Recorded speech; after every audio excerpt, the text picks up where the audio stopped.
Perhaps we need some outside universal threat to make us recognize this common bound. I occasionally think how quickly our differences worldwide would vanish if we were facing an alien threat from outside this world.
Good evening and welcome to Spaced Out Radio tonight. My name is Dave Scott, and we are getting ready for another great night of radio with Lon Strickler from phantomsandmonsters.com. And so we are just preparing for Lon right now. But first, we have to say hello to each and every one of you.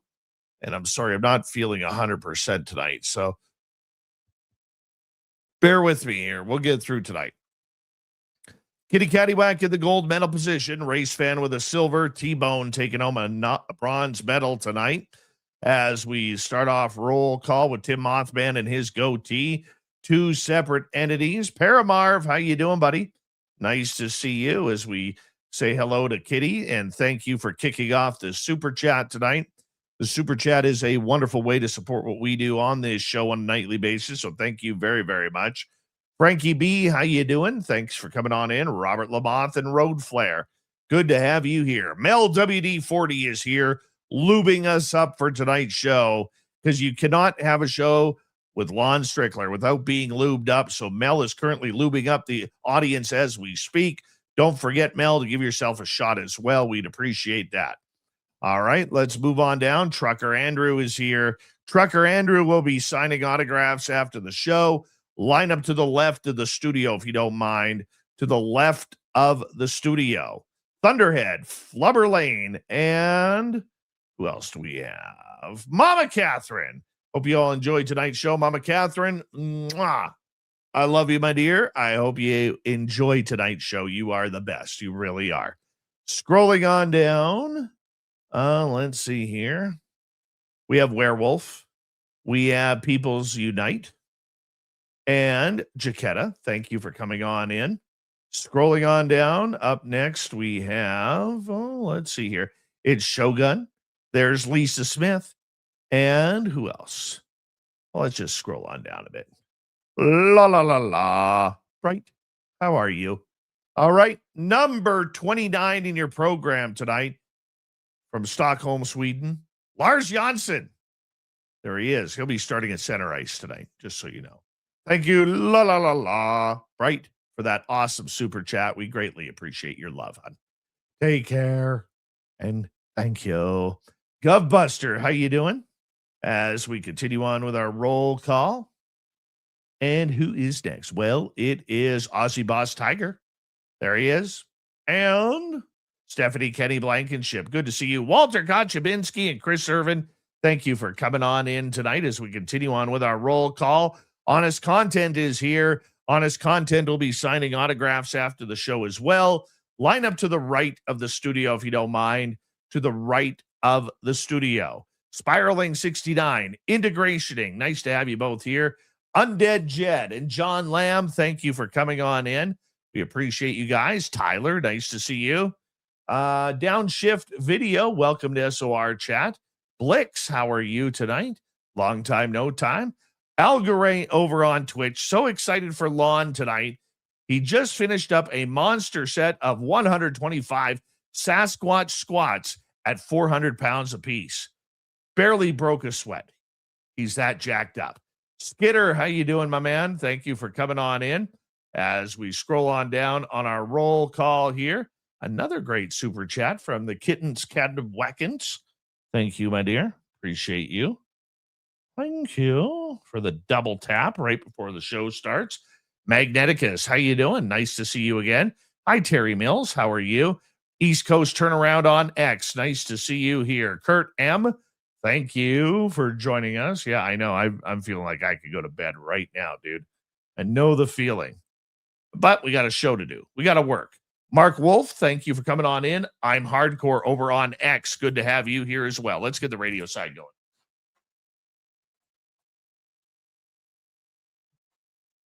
Hello and welcome to the radio and podcast side of Spaced Out Radio tonight. My name is Dave Scott. We are waiting diligently for Lon Strickler and from phantomsandmonsters.com to come in for Strange Days. Yes, Strange Days. We're at roll call on our YouTube side. Flat Six, how you doing? Nice to see you. So we scroll on down, and who is next? Caged on the inside. Nice to see you.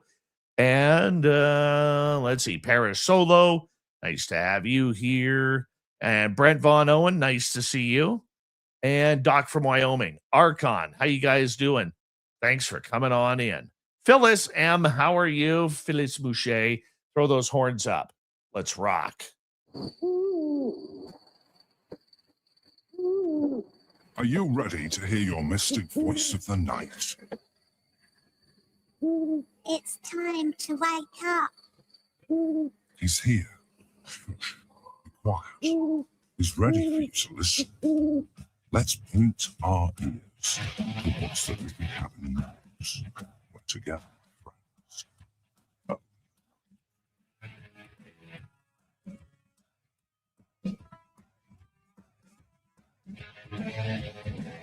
It's time for Spaced Out Radio with Dave Scott. From the mountains of central British Columbia to you listening around the world, this, my friends, is Spaced Out Radio. I am your host, Dave Scott, sitting in the captain's chair of SOR headquarters. We welcome you to tonight's show on our terrestrial affiliates around North America, digitally on every major podcast network. Our website, spacedoutradio.com. We have a plethora of features for you. Rock out Bumblefoot, read the news wire, check out our swag as well. You can follow us on X at Spaced Out Radio, Instagram at Spaced Out Radio Show, and on Patreon in the Space Travelers Club. Tonight's show is brought to you by Caribou Con. Make sure you check out Caribou Con at cariboucon.com. We want to see all of you in the heart of British Columbia, September 18th through 20th. So get your tickets today at cariboucon.com. We have an amazing show coming up for you tonight. Always at this time of the month from phantomsandmonsters.com. Lon Strickler is here for Strange Days. It's going to be a great show of talking about creepy monsters in the woods. Make sure you beware when you are camping, people. Then in hour number 3, Swamp Dweller will join us for another creepy story. We're going to follow that up with the UFO report. Grant Baker will be here to give us the rundown on what's happening in the world of UFOs. So let's get right to it. For decades, Lon Strickler has been one of the most respected investigators of unexplained phenomena, dedicating his career to documenting eyewitness accounts, encounters with Bigfoot, Dogman, winged humanoids, UFOs, cryptids, and other paranormal mysteries. As the founder of the acclaimed phantomsandmonsters.com website, Lon has built one of the world's largest archives of firsthand reports, working directly with experiencers and conducting in-depth investigations into some of the strangest cases ever reported. His research has been featured in documentaries, television shows, podcasts, and publications around the world. And each and every month, we are blessed enough to have Lon join us here. You can find all of his books on his website, phantomsandmonsters.com. Lon Strickler, it is always great to have you here. How you doing, my friend? I'm doing well, Dave. Your beard and hair look absolutely fantastic tonight. Well, I appreciate you for noticing.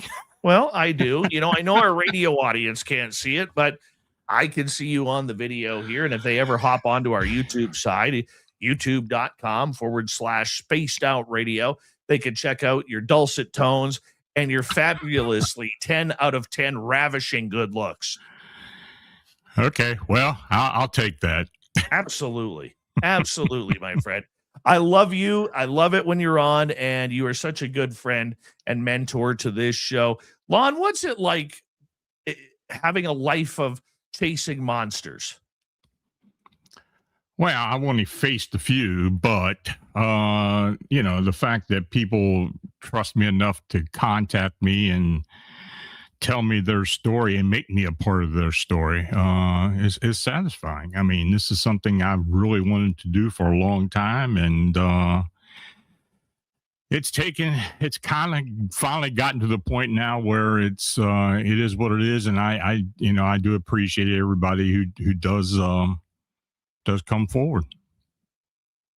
You get reports from all around the world, whether it's bipedal creatures, whether it's creatures on 4 legs, winged humanoids, aliens, UFOs, all sorts of paranormal encounters, from ghosts to demons and everything in between.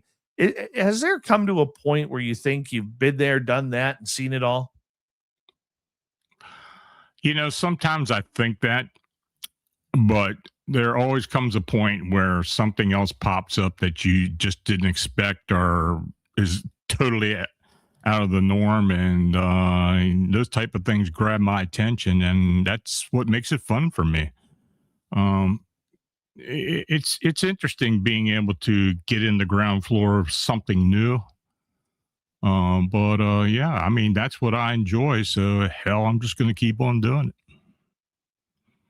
Well, that is amazing that you just keep on doing it, because, very few people get to live doing what they love, Lon. Why do you love this? Why do you feel that this is the path that was created for you? I think it has to do with, there's a lot of synchronicities in my life. I mean, there's a lot of things that I have, that have happened to me that have coincided with others. People who I've met who have similar experience like I did, people who I have been involved with,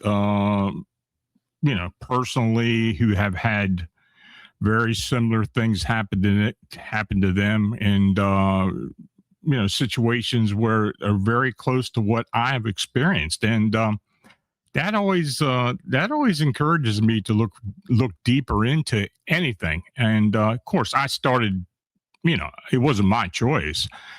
I started at 9 years old, starting to realize what I was possibly destined to be. And if I'd thought at that point I'd be where I'm at now, I would have I wouldn't really have considered it. But yeah, I've been lucky, and hopefully I'll continue to be lucky, and people will continue to trust me with what they do, what they see, what they feel, and want me to help them. How do you help a person who's suffering from monsters? Well, there's only so much you can do. You can take their story, listen to it, and try to determine what exactly happened. And if they're kind enough, they'll let me present it on the blog or on podcast and such. But it's just something else that goes onto the record, and eventually every case will be useful for something else I've been involved with down the road. And yeah, so it's a work in progress. It's it's just a continued thing. I mean, it's my life. That's what I do, and I'm going to continue to do it as long as I can. A lot of people will look at you, and you've heard the criticism from over the years, Lon. Monsters don't exist. Monsters aren't real.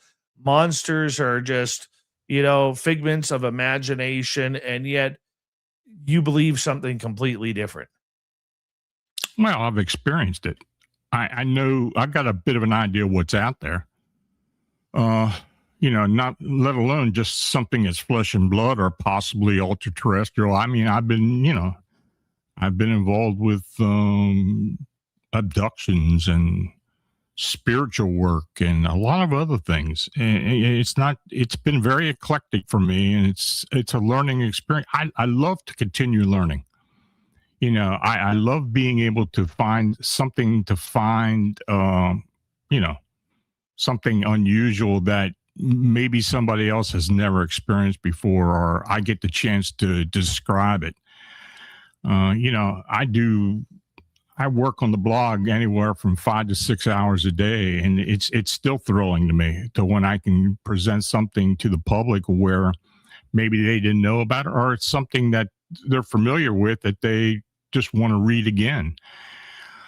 So, it's, it is what it is. I mean, it's not much more I can say about it, but I'm grateful, and I'm very lucky to be able to continue doing this. Out of all the monsters that you have had recorded over phantomsandmonsters.com, I would say Bigfoot and Dogman have been probably the two most popular. Mm-hmm. What kind of correlations have you noticed? Maybe you haven't documented them, but what kind of correlations have you noticed with encounters in between complete strangers that have had these sightings or these encounters, experiences?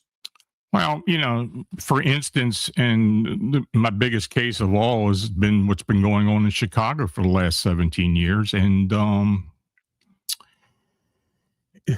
the similarities with all the cases that we've documented is astounding to me. And it's something that continues on. I mean, we're not getting as much as we did before. Has it stopped? No, it hasn't stopped. It continues on. But,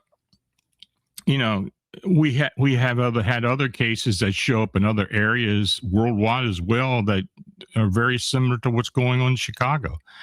So, I have kind of made that a pet project of mine to continue on with the winged humanoid phenomena. But of course, I'm always looking for something else to work into. The Glimmer Man in particular, that's something that I find fascinating. I really don't know why it happens. But, there's a lot of synchronicity and correlation, like you said, with the pop world and movies and TV and such. I mean, the way, we're lucky now to have the type of technology where a lot of this can be conveyed to others, and many times it kind of overlaps. Now, is that coincidence? I doubt it. I think there's something to that. And I definitely want to keep doing that to find out what the correlation really is. And, but one thing that we do know now, as opposed to many, many years ago, is it's very rare for any type of sighting or any type of experience to be singular.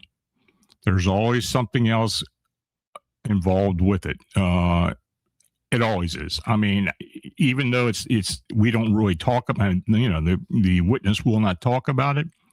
Eventually, you can kind of see that there's something else just sticking in their craw, and that's when we try to uncover other things that may be connected to it. The paranormal world is, there's a very fine thread between all the aspects of it and all the phenomena. And so that's what I like to do. I just like to find connections and possibly help people understand what's really going on. Lon Strickler is our guest tonight on Spaced Out Radio from phantomsandmonsters.com. Lon, what's your favorite? I know you love the winged humanoid stories. Yeah. Why is that your favorite? Well, because I had an experience, and the experience I had was very similar to other experiences that others have had, especially in Chicago. And I think I was somehow connected to that for whatever reason. I don't think it was a coincidence. I think there was really something there. And you know, as the more and more I get involved with the paranormal, meet more people, and there's so many connections out there. It's really hard to describe, but that's what I really live for, to connect the phenomena, and to maybe by doing so we'll be able to go deeper into it and get some answers, because we have so many people now that just want answers, and I don't think that's going to wane any. We might not get answers, but I think it's important for experiencers to come forward so we can make a record of it, and possibly use that information for the future. How do we find the answers, though? Because as much as we may all want the answers, it's a very untrustworthy community. Mm-hmm. Okay. Investigators are selfish. The scientists don't want anything to do with experiencers on any facet of this.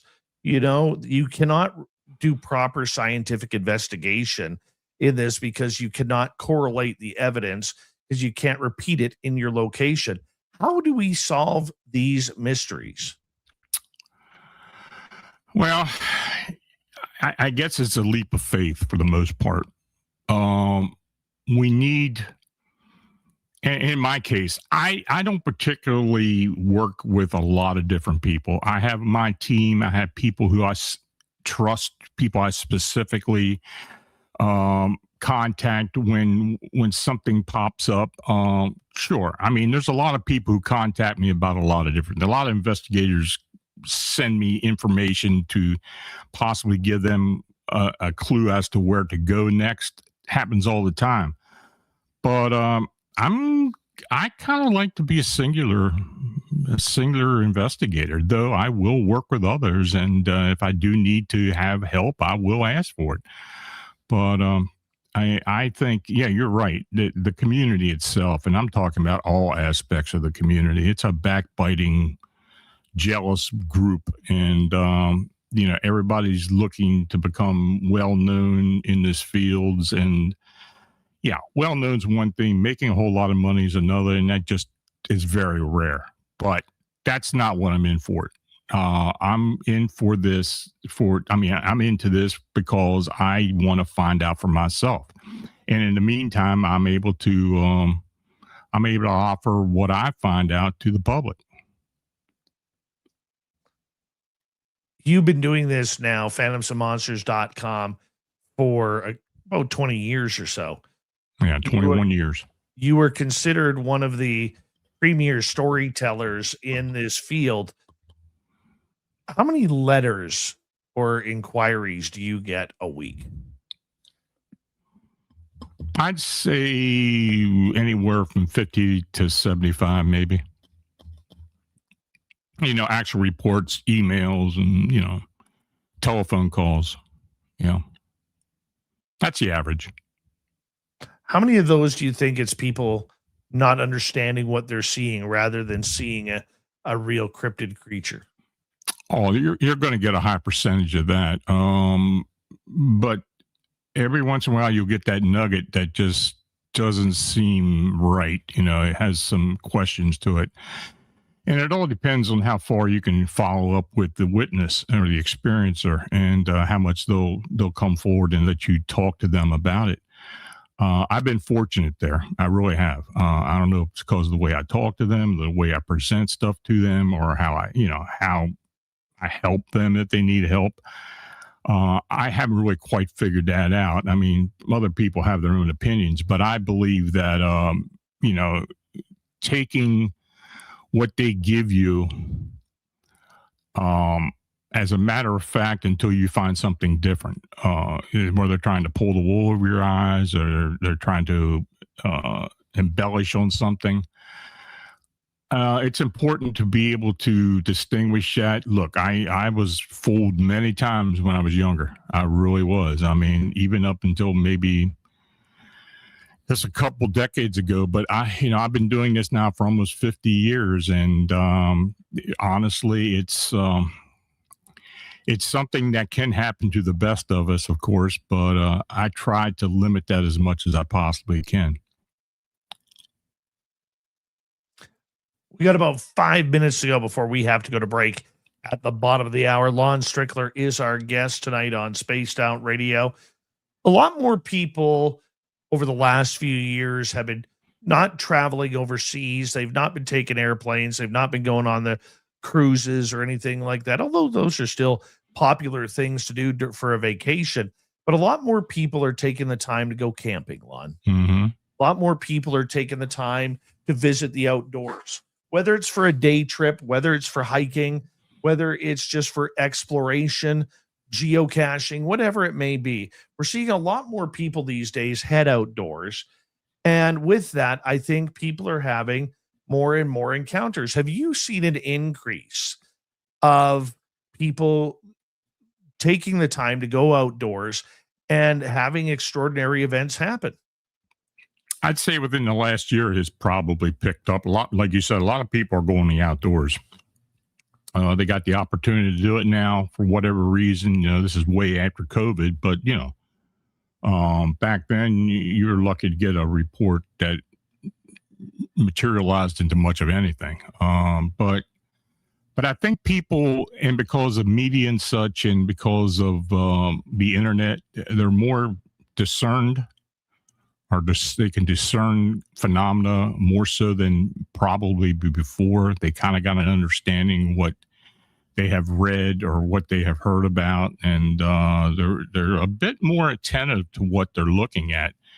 Are they more skeptical? I think people are more skeptical. Absolutely. But that's not a bad thing. I mean, you don't want people contacting you and telling you something that, you know, is probably just so ridiculous you can't even consider it. But honestly, I'm glad people are a little more discernible about these any type of phenomena. And if I'm lucky enough to have them come forward to me and trust me to do it, I am more than welcome to help them. Why do you think these cryptids are being seen more? Because from what I had heard, you know, and always been kind of led to believe, is that cryptids like Sasquatch or Dogman, you just don't see them. They let you see them.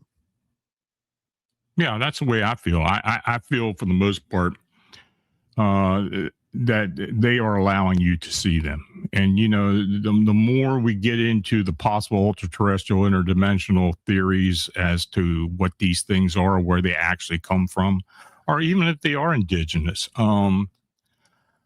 I think they are very cognizant of who sees them. Over the years, we've had people who have had a Bigfoot encounter who look at this creature, and the creature acts like surprised that they're looking at them, that they're being seen. Happens a lot more now than it ever did. There's a lot of other phenomena. Orb phenomena is very, very prevalent in past couple of years, where people would talk about, or they'd see orbs associated with these creatures, or they'd or when an investigator would go back to a location where they had a report and they'd see orbs and they'd see other things going on as well, and they pick up, if they are any type of having intuitive abilities, they pick up on a lot of different things. I think that happens more now. Why that is, I don't know. Do these creatures want you to notice them? I don't know. Do they have an agenda? It's hard to tell. I'm not gonna just come out and say that, yeah, it's for this reason or not. We just don't know. But I do believe that, you know, they are picky about who they show themselves to, for the most part. And, you know, we've had many encounters in the Chicagoland area in particular where there'd be large crowds. You got hundreds of people in one area, and maybe one or two people will see this thing. You know, they do distinguish you, I think, who sees them. And maybe they pick people who they believe or have a feeling that will come forward and report it to someone.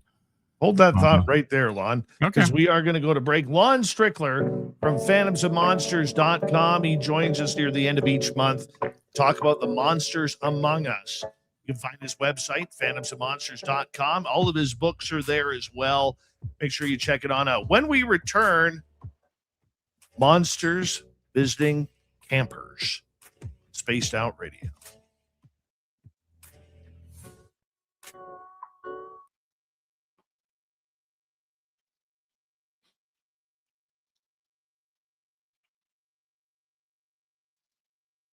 All right, we are clear. Big shout out to Luke. Never listened to us before, but apparently it's his birthday and he's having beers, cigars, and all sorts of debauchery around him without us there. Thank you for not inviting us. I'm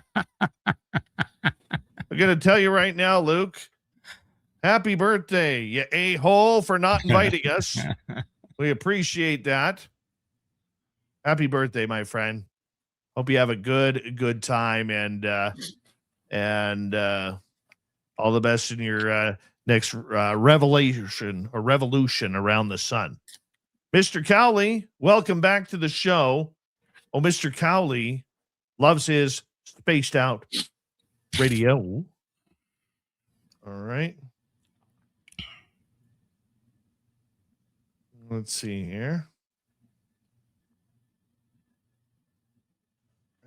Knucker, how you doing? Questions for Lon will be asked in hour 2.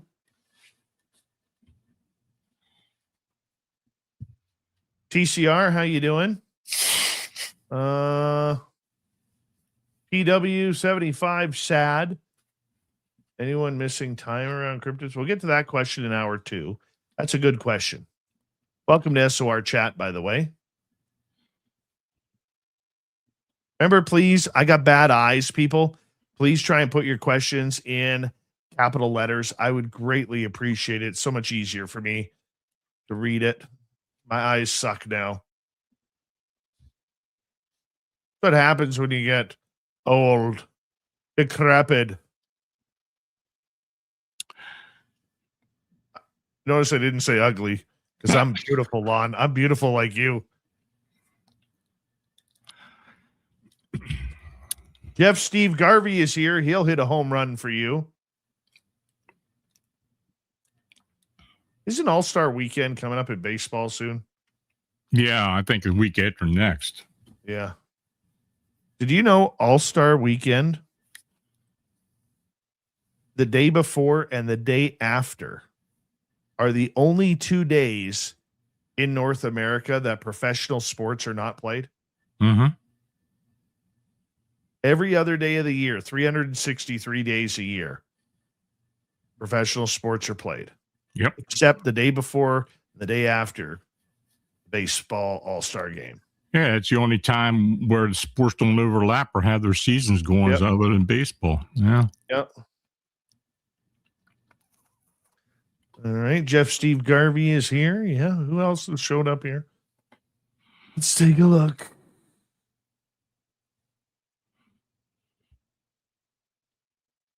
That's a good question.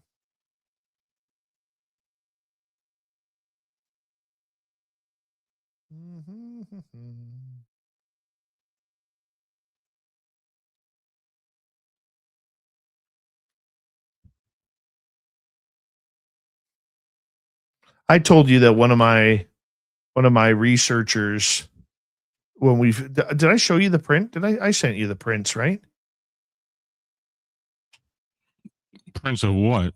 Oh, the shit. Hold on. Just call me an asshole right now, Lon. That's all right. He's like, you, sir, are an asshole. Or that Ferris Bueller's Day Off.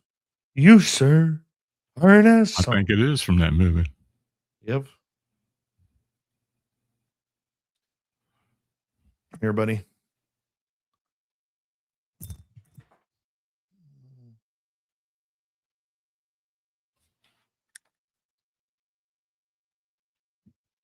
Oh yeah, you sent those to me. Yeah. Yeah, Yeah, I 18 and remember a that half now. inch track. Yeah. And then the lady on my team, Angelina, she saw a like a predator type Yeah, she saw a glimmer man. glimmer man. Yep. Jose Sanchez, how you doing?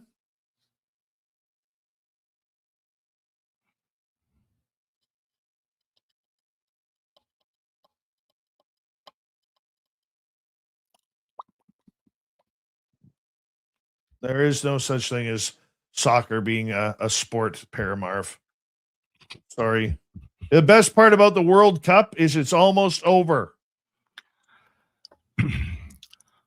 Boy, they've kind of taken over us. I mean, the United States. Some of those crowds were unbelievable.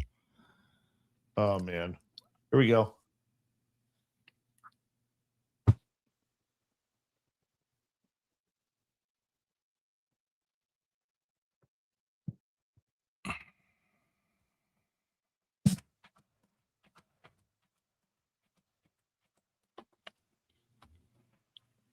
This is the second half hour of Spaced Out Radio tonight.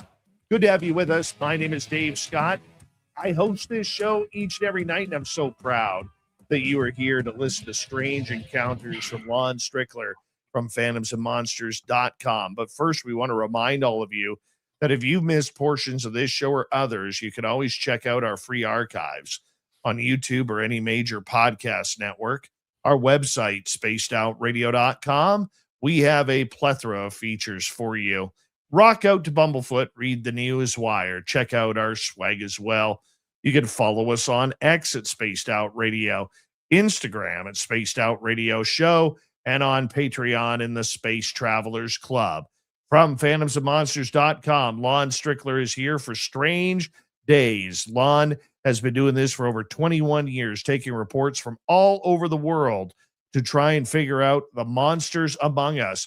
And Lon, one of the subjects that we wanted to get into is a lot more people are spending time outdoors, camping, hiking, fishing, geocaching, whatever it may be. They are having these incredible encounters with monsters and legends. You said you've seen an uptick in these stories at phantomsandmonsters.com. Yeah, there have been more camping or outdoor, people, spending time with their family or even just by themselves out in the great outdoors. And I mean, the reports I sent you are fairly recent reports, so they'll give you a pretty good idea of some of the things that are being seen. Well, let's go to one right here because this one's happened in Saskatchewan. The satyr-like humanoid that's stalking campers. There's nothing creepy about that title, Lon. I'm just going to tell you. Nothing creepy about that whatsoever. I had planned a 3-day camping trip up north for the coming spring in the wilds of the rural municipality of Canwood, Saskatchewan. We had been planning this trip since Christmas. We assumed the snow would be completely gone by then, but the trail was still very slushy and cold. Because of that, the original 3-night trip was cut down just to 2. We saddled up our horses and headed on out. The first sign that this trip was not going to be pleasant came from the horses. My old white gelding, who had always been reliable, was acting completely unlike himself. He had never been aggressive, but the moment we got onto the trail, he was wailing, bucking, and trying to bite. My friend's horse, who is usually the energetic one, stayed completely silent and kept her head down the whole way to our first stop. When the sun started setting, we found a patch of trees and made a pen using an electrified cord connected to a battery. Once I unsaddled my horse and put him in the enclosure, he calmed down and began grazing beside the other horse. While I tended to the horses, my friend set up the tent. He noticed that my bedroll was gone, along with my hat. That made no sense because I had tied them to my saddle earlier. I looked around but could not find them near the camp. Then I went back to my saddle and noticed that The leather cord I had used to tie the items down had been crudely sawn in half.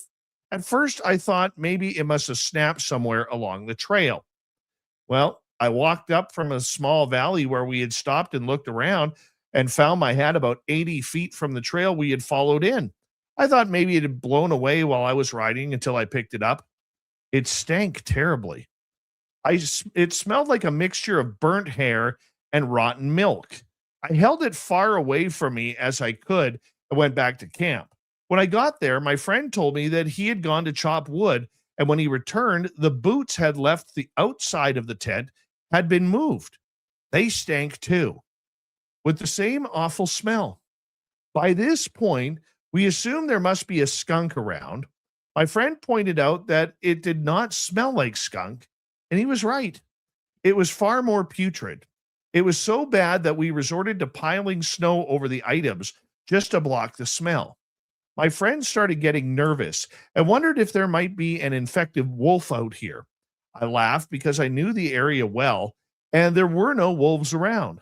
There were too many farmers with shotguns. Besides, no other animal other than a skunk would stink things up that thoroughly. I thought it might be a small, sick animal marking its territory. I had seen coyotes do similar things before, but coyotes would never come that close to humans or strange objects. We finally dismissed it as harmless and went to bed. Well, the next morning, when we saddled up the horses, we noticed that my friend's mare was covered in leaves. The leaves were stuck to her skin with what looked like tree sap. She had become very angry when we peeled them off and even tried to bite me as if she were protecting them. We looked around but could not find any leaking sap anywhere, and my horse was still clean.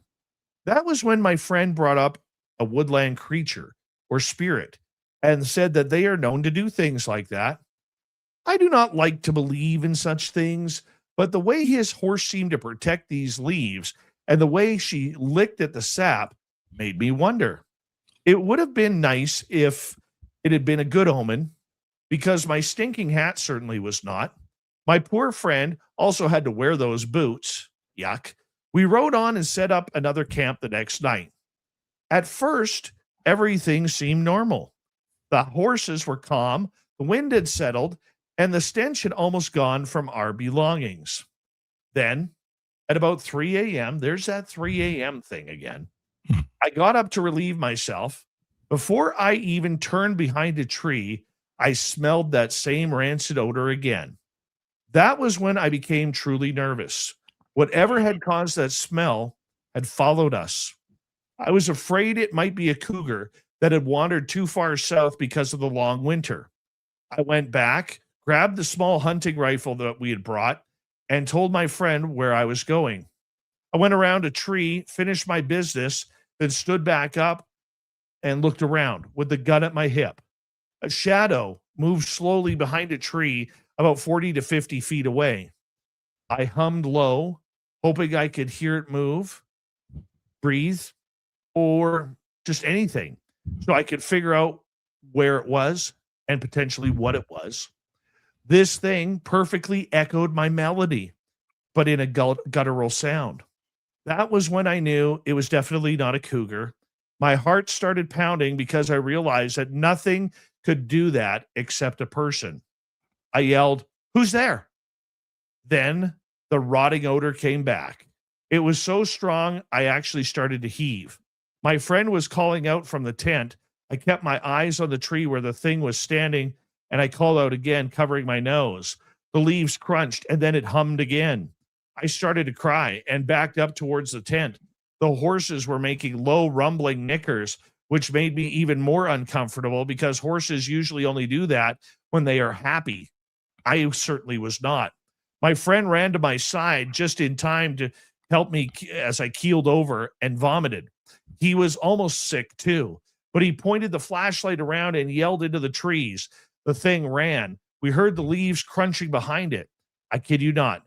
When I saw what looked like to be a man, but with an animal's head, it was very dark, so I might be wrong, but dear God, I know what I saw. It looked like a satyr from Greek mythology. It was about the height of a man. Its legs looked like those of a horse or a goat. Its limbs were skinny, and it was hairy, especially around the head. That is creepy, Lon. That is absolutely creepy. Yeah, these Seder reports, I do occasionally get one, or what people want to call Goat Man or something to that effect.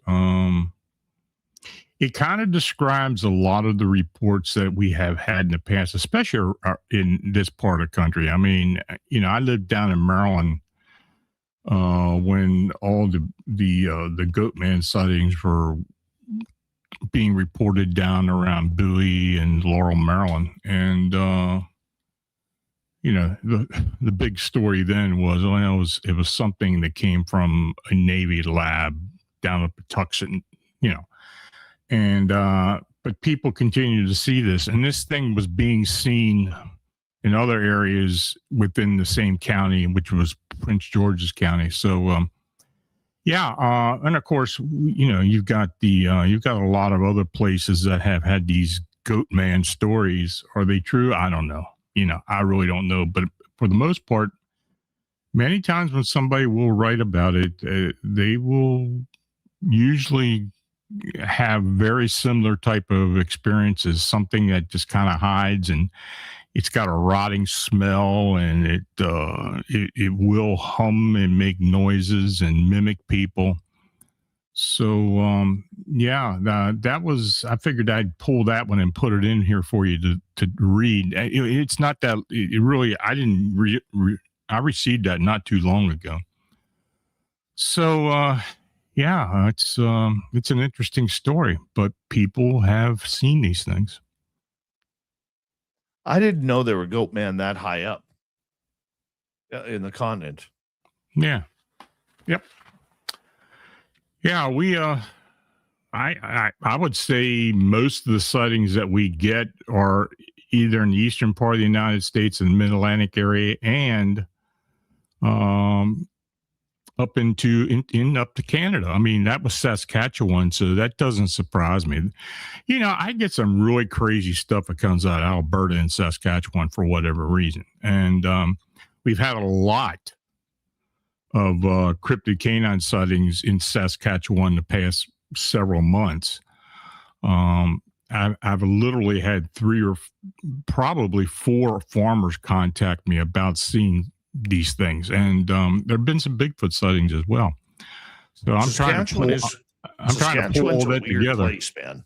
What's that? Saskatchewan's a weird place. Yeah, it is. From the people right to the monsters that are there. I mean, you could lose your dog in Saskatchewan and still see it running for 25 miles away. That's how flat it is there.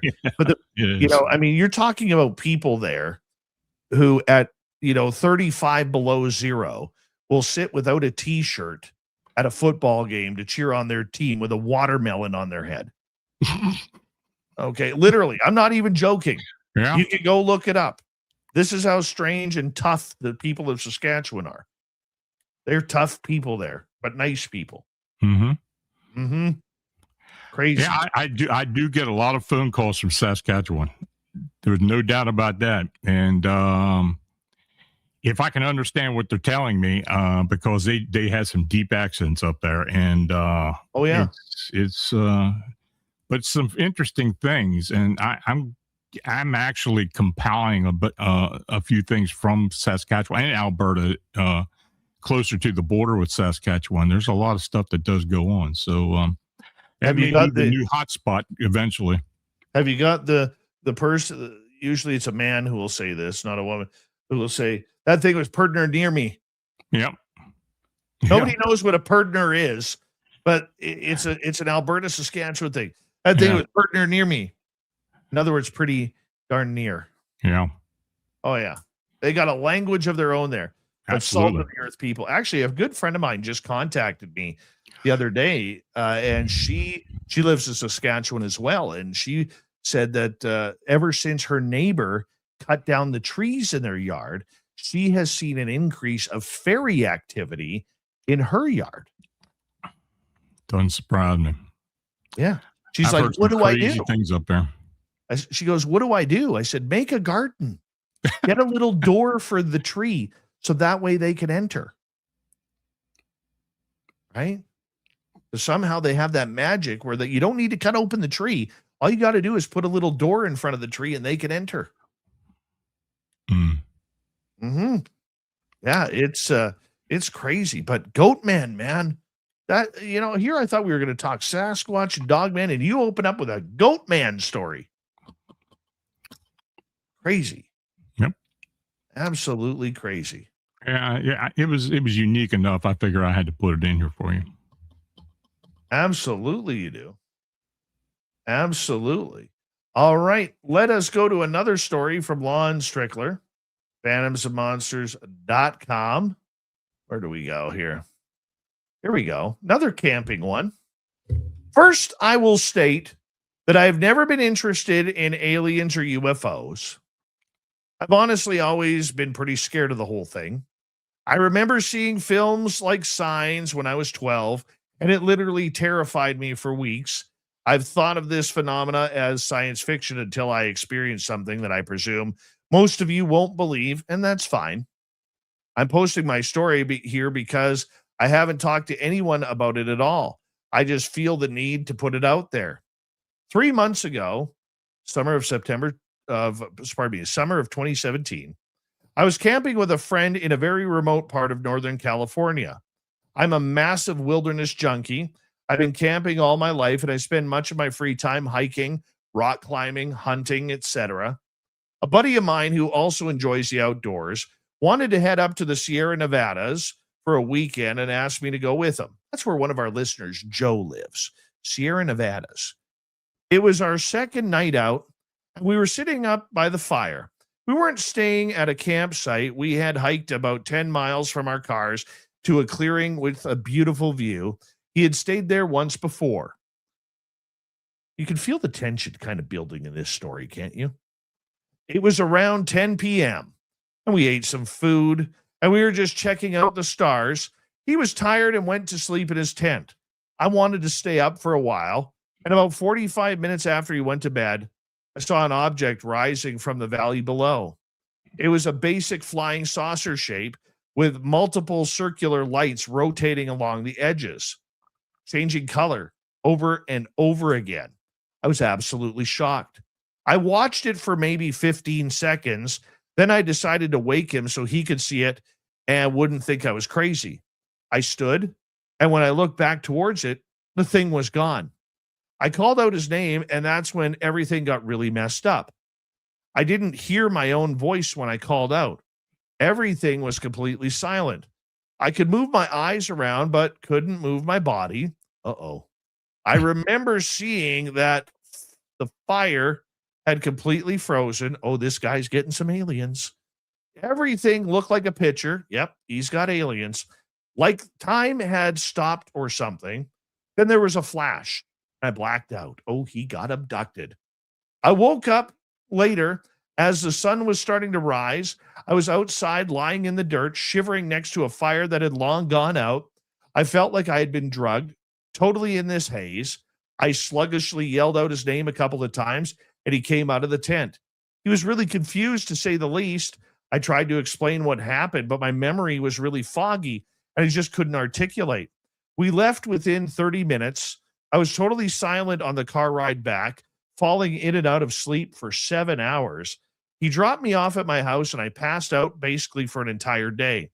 A few weeks later, I was messing around with an amp and let out a static woo sound when I unplugged my guitar.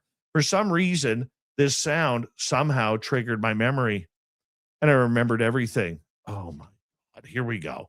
This is what we're building up for here. When I came back into consciousness, I was suspended laterally in this circular mechanism in a position very similar to Da Vinci's Vitruvian Man. These clear glass-like shackle-type restraints were holding me in place. I was completely nude, and standing above me were 3 typical grays. They were around 4 feet tall, wearing white spandex-like suits. 2 were just standing there observing. The other was extracting blood from a vein under my armpit with this weird looking syringe. Although they didn't show any real reaction, I could tell they were surprised I was awake. I couldn't move at all except for my eyes and lips. I was absolutely terrified, in sort of fight or flight mode. My heart began pounding from an influx of adrenaline. I can't even begin to tell you how scared I was, but I also felt total rage. I wanted to kill them, wanted to rip out this device and completely destroy them. My brain was totally primal, just animal instinct, and I could tell that they could sense my anger because they all stepped back simultaneously. I'm 6'3", 185 pounds, and I was hoping I looked as threatening as possible, which is silly because I was totally paralyzed and therefore completely harmless. Two of them disappeared from my view and presumably left the room. The other one was just staring at me, void of any emotion. I wanted so badly just to shut my eyes, but I forced myself just to stare right back at it, trying my hardest not to blink. Then the two grays came back, and they were not alone. I honestly couldn't believe my eyes. Standing behind them were two tall, very human-looking beings, a male and a female. They looked like Norse gods. They both had bright golden hair and massive eyes. The male's eyes were dark blue, and the female's eyes were violet. I suppose they were what you call in the UFO community Nordics. This was quite bizarre to me. My family is from Sweden, and I'm a very Nordic-looking, blonde hair, blue-eyed, the works. I know this is cliche, but I heard a feminine voice in my mind. For some reason, I could understand what she was telling me, although it wasn't like she was saying anything in English. It was really hard to explain, but I just knew. She told me something like, "Be calm. You're not in danger." I relaxed, and I asked her what they wanted with me. She said they were just checking up on me. I practically blacked out after hearing that. I asked her what she meant. She said that they had saved me when I first came into being. I immediately knew exactly what she was talking about. I was born practically 2 months premature. My mother was horribly sick during labor. We both had fevers of 104 degrees Fahrenheit. The strange thing is, the doctors had absolutely no idea what was wrong with us. I was given 2 spinal taps. My mother was given 3. I spent 4 nights in that bubble housing ICU thing. There was a decent chance I was going to die. Then, one day, I started getting better, and I made a full recovery. The doctors were very worried that the whole ordeal might have been permanently damaging to my body and possibly my brain, but I was totally fine. I asked her, "Why did you save me?" This time, I heard a deep male voice say, "This is a conversation for a later time." I asked them if they are human. He said no. I was confused, considering that they look quite human. I asked him if man had come from them. He said yes, that they had come here 200,000 years ago and created mankind by combining their DNA with that of our primal ancestors. I wanted to know why they looked especially similar to me, more than other humans. He stated that many males of their kind found female humans attractive and mated with them. This directly passed on some of their physical features to Nordic peoples. I wanted to know more, but they declined, saying it was time for me to go back. I blacked out instantly and woke up by the extinguished campfire, clothes on, and shivering. I understand that this sounds absolutely ridiculous and very impossible, but it happened. I don't know what to do. I have completely been lost since this encounter. I have been looking into a lot of theories on alien human links practically day and night since this happened. Holy cow, Lon. That is an incredible story. Yeah, it kind of covers everything as far as the abduction scenario and someone quickly regressing back and remembering it. So, yeah, I mean, there are a lot of parts to that. And honestly, as time has gone on in more recent decades, we are getting more and more different types of alien beings working together in abduction scenarios. Now, why that is, I don't know. You can guess, but are they actually working to, an agenda, like an actual hybrid agenda? some think that is true. I think it may be to a degree, but there are a lot of other things too. We just haven't figured it out. You could take parts of that story and it kind of sounds like the Nephilim story or the Sons of Man and the whole thing that comes out of Enoch and other parts of Scripture. There's a lot there, but it's just a lot there. Lon, we're going to continue with more stories from you and questions from our audience in hour number 2 of Spaced Out Radio. Lon Strickler, phantomsandmonsters.com. Find his books there as well.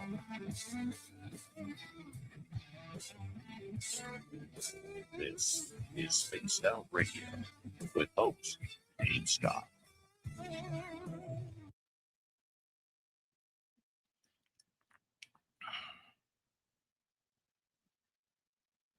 All right, Lon, we are clear. Hello, Lenda. Hello, UFO Proof Files.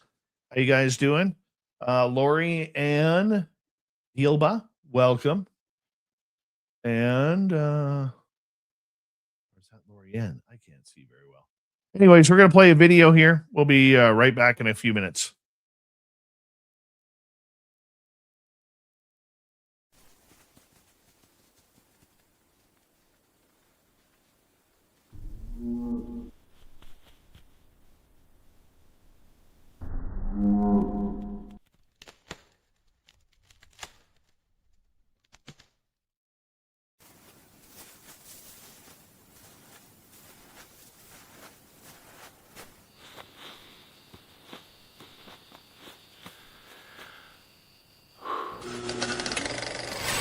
Our merch is Bigfoot approved. We have t-shirts, we have mugs, we have hoodies, we have socks, we have hats, we have stickers, and so much more. Whatever you're looking for, we have you covered. Why just be a fan of the paranormal when you can buy Spaced Out Radio merch and look the part? Our merch ain't ugly, folks. Check out the Spaced Out Radio store. Find the link in the description below.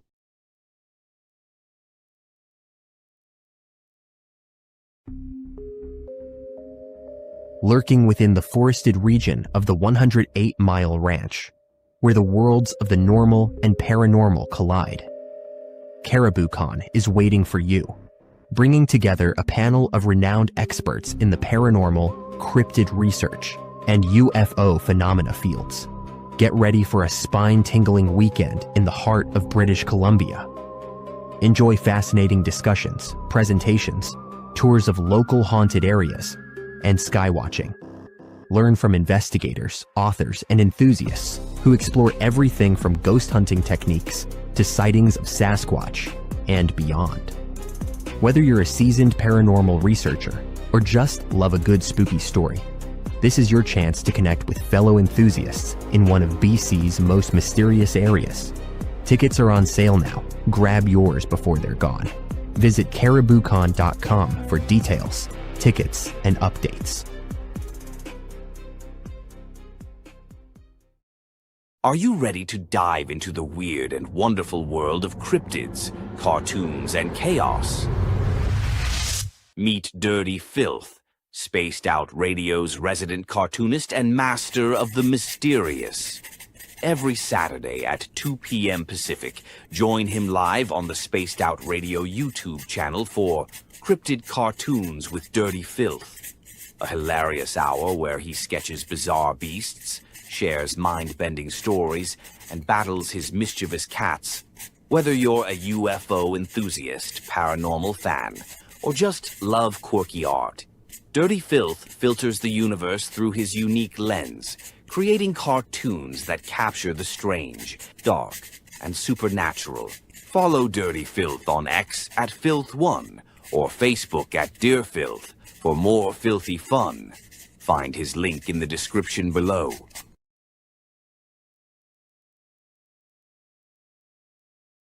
Spaced Out Radio wants to hear from you.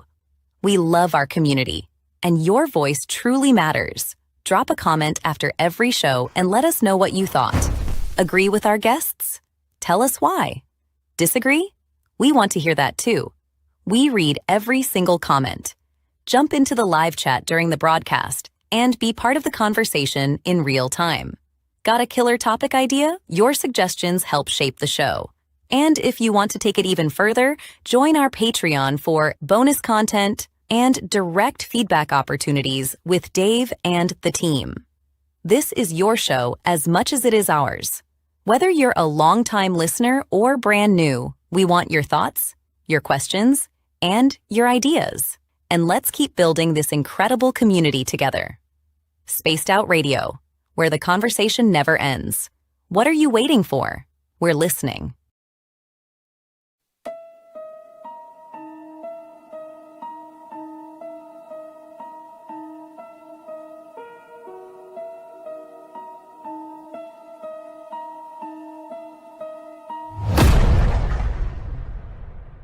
With 5 explorable Gold Rush era buildings said to be home to spirits of a time forgotten, the 108-mile heritage site in the heart of BC's Caribou region offers a unique opportunity for thrill seekers and history buffs. For an evening of historical fun, step into our guided ghost tours, where spine-chilling stories of Gold Rush legends and unexplained encounters come alive. For those craving even more, inquire with us about conducting a hands-on paranormal investigation of your own. And if you're truly brave, book our haunted sleepovers. Spend the night at our B&B inside the McNeil House to truly experience this historical landmark and its ghostly secrets firsthand. For booking or inquiries, go to haunted108.com.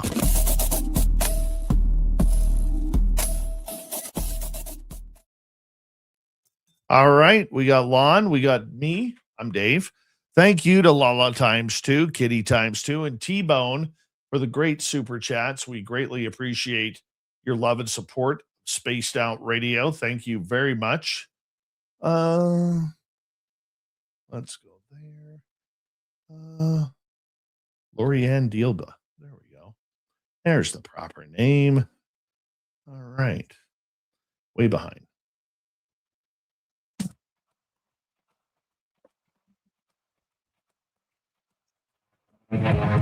We are into hour number 2 of Spaced Out Radio tonight. My name is Dave Scott. We always love having Lon Strickler on from phantomsandmonsters.com to share with us some spooky stories. Tonight it's all about camping and really weird high strangeness. But first, we want to say hello to all of you listening in on our terrestrial affiliates around North America, digitally on every major podcast network. Our website, spacedoutradio.com. We have a plethora of features for you. Rock out to Bumblefoot, read the Newswire, check out our swag as well. Follow us on X at Spaced Out Radio, Instagram at Spaced Out Radio Show, and on Patreon in the Space Travelers Club. The Desert Clam has set the password for tonight in the SOR Space Travelers Club. Uranophobia. Uranophobia is your password. Use it wisely, space travelers, as the Clam sets the password each and every night right here on Spaced Out Radio. Let's bring in Lon Strickler from phantomsandmonsters.com. You can find all of his books there to add to your library. A great, great show every time we have him on. Lon, thank you so much for being here. Great to be here, Dave. Right before the break, we were talking about this gentleman, and if you missed it, you'll have to go back in the archives. They are free, so make sure you go check it on out. Who had an alien abduction encounter while camping with his buddy in the forest in the Sierra Nevadas. Now, before reading that, I honestly thought it was going to be a Bigfoot story because the Sierra Nevadas are where, Ronald Moorhead had his Sierra sounds back in the 1970s. And here we are. Now we got alien abductions. Well, there's a lot of things that happen up there. They really do.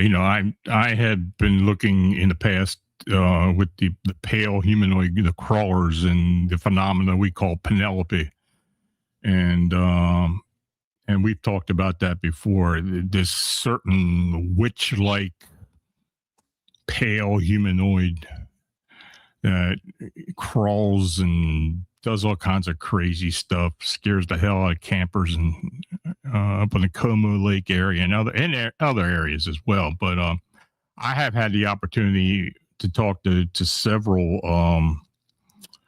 park rangers from that area, and they do confirm that people have been seeing these things and they have been reporting them. So, but the Sierra Nevadas, it's a huge area. There's, it's just full of a lot of different types of phenomena. What really intrigued you about this guy's story? Was it the recall? Was it the Greys combined with the humanoid Nordics?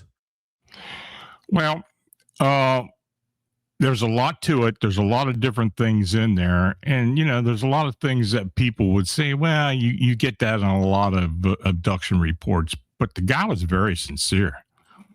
When I talked to him, he was very sincere about it. I actually did mention to him about possibly going through a regression because, I usually do not suggest that to people. I've just got I got qualms about the whole regression, hypnotic regression thing.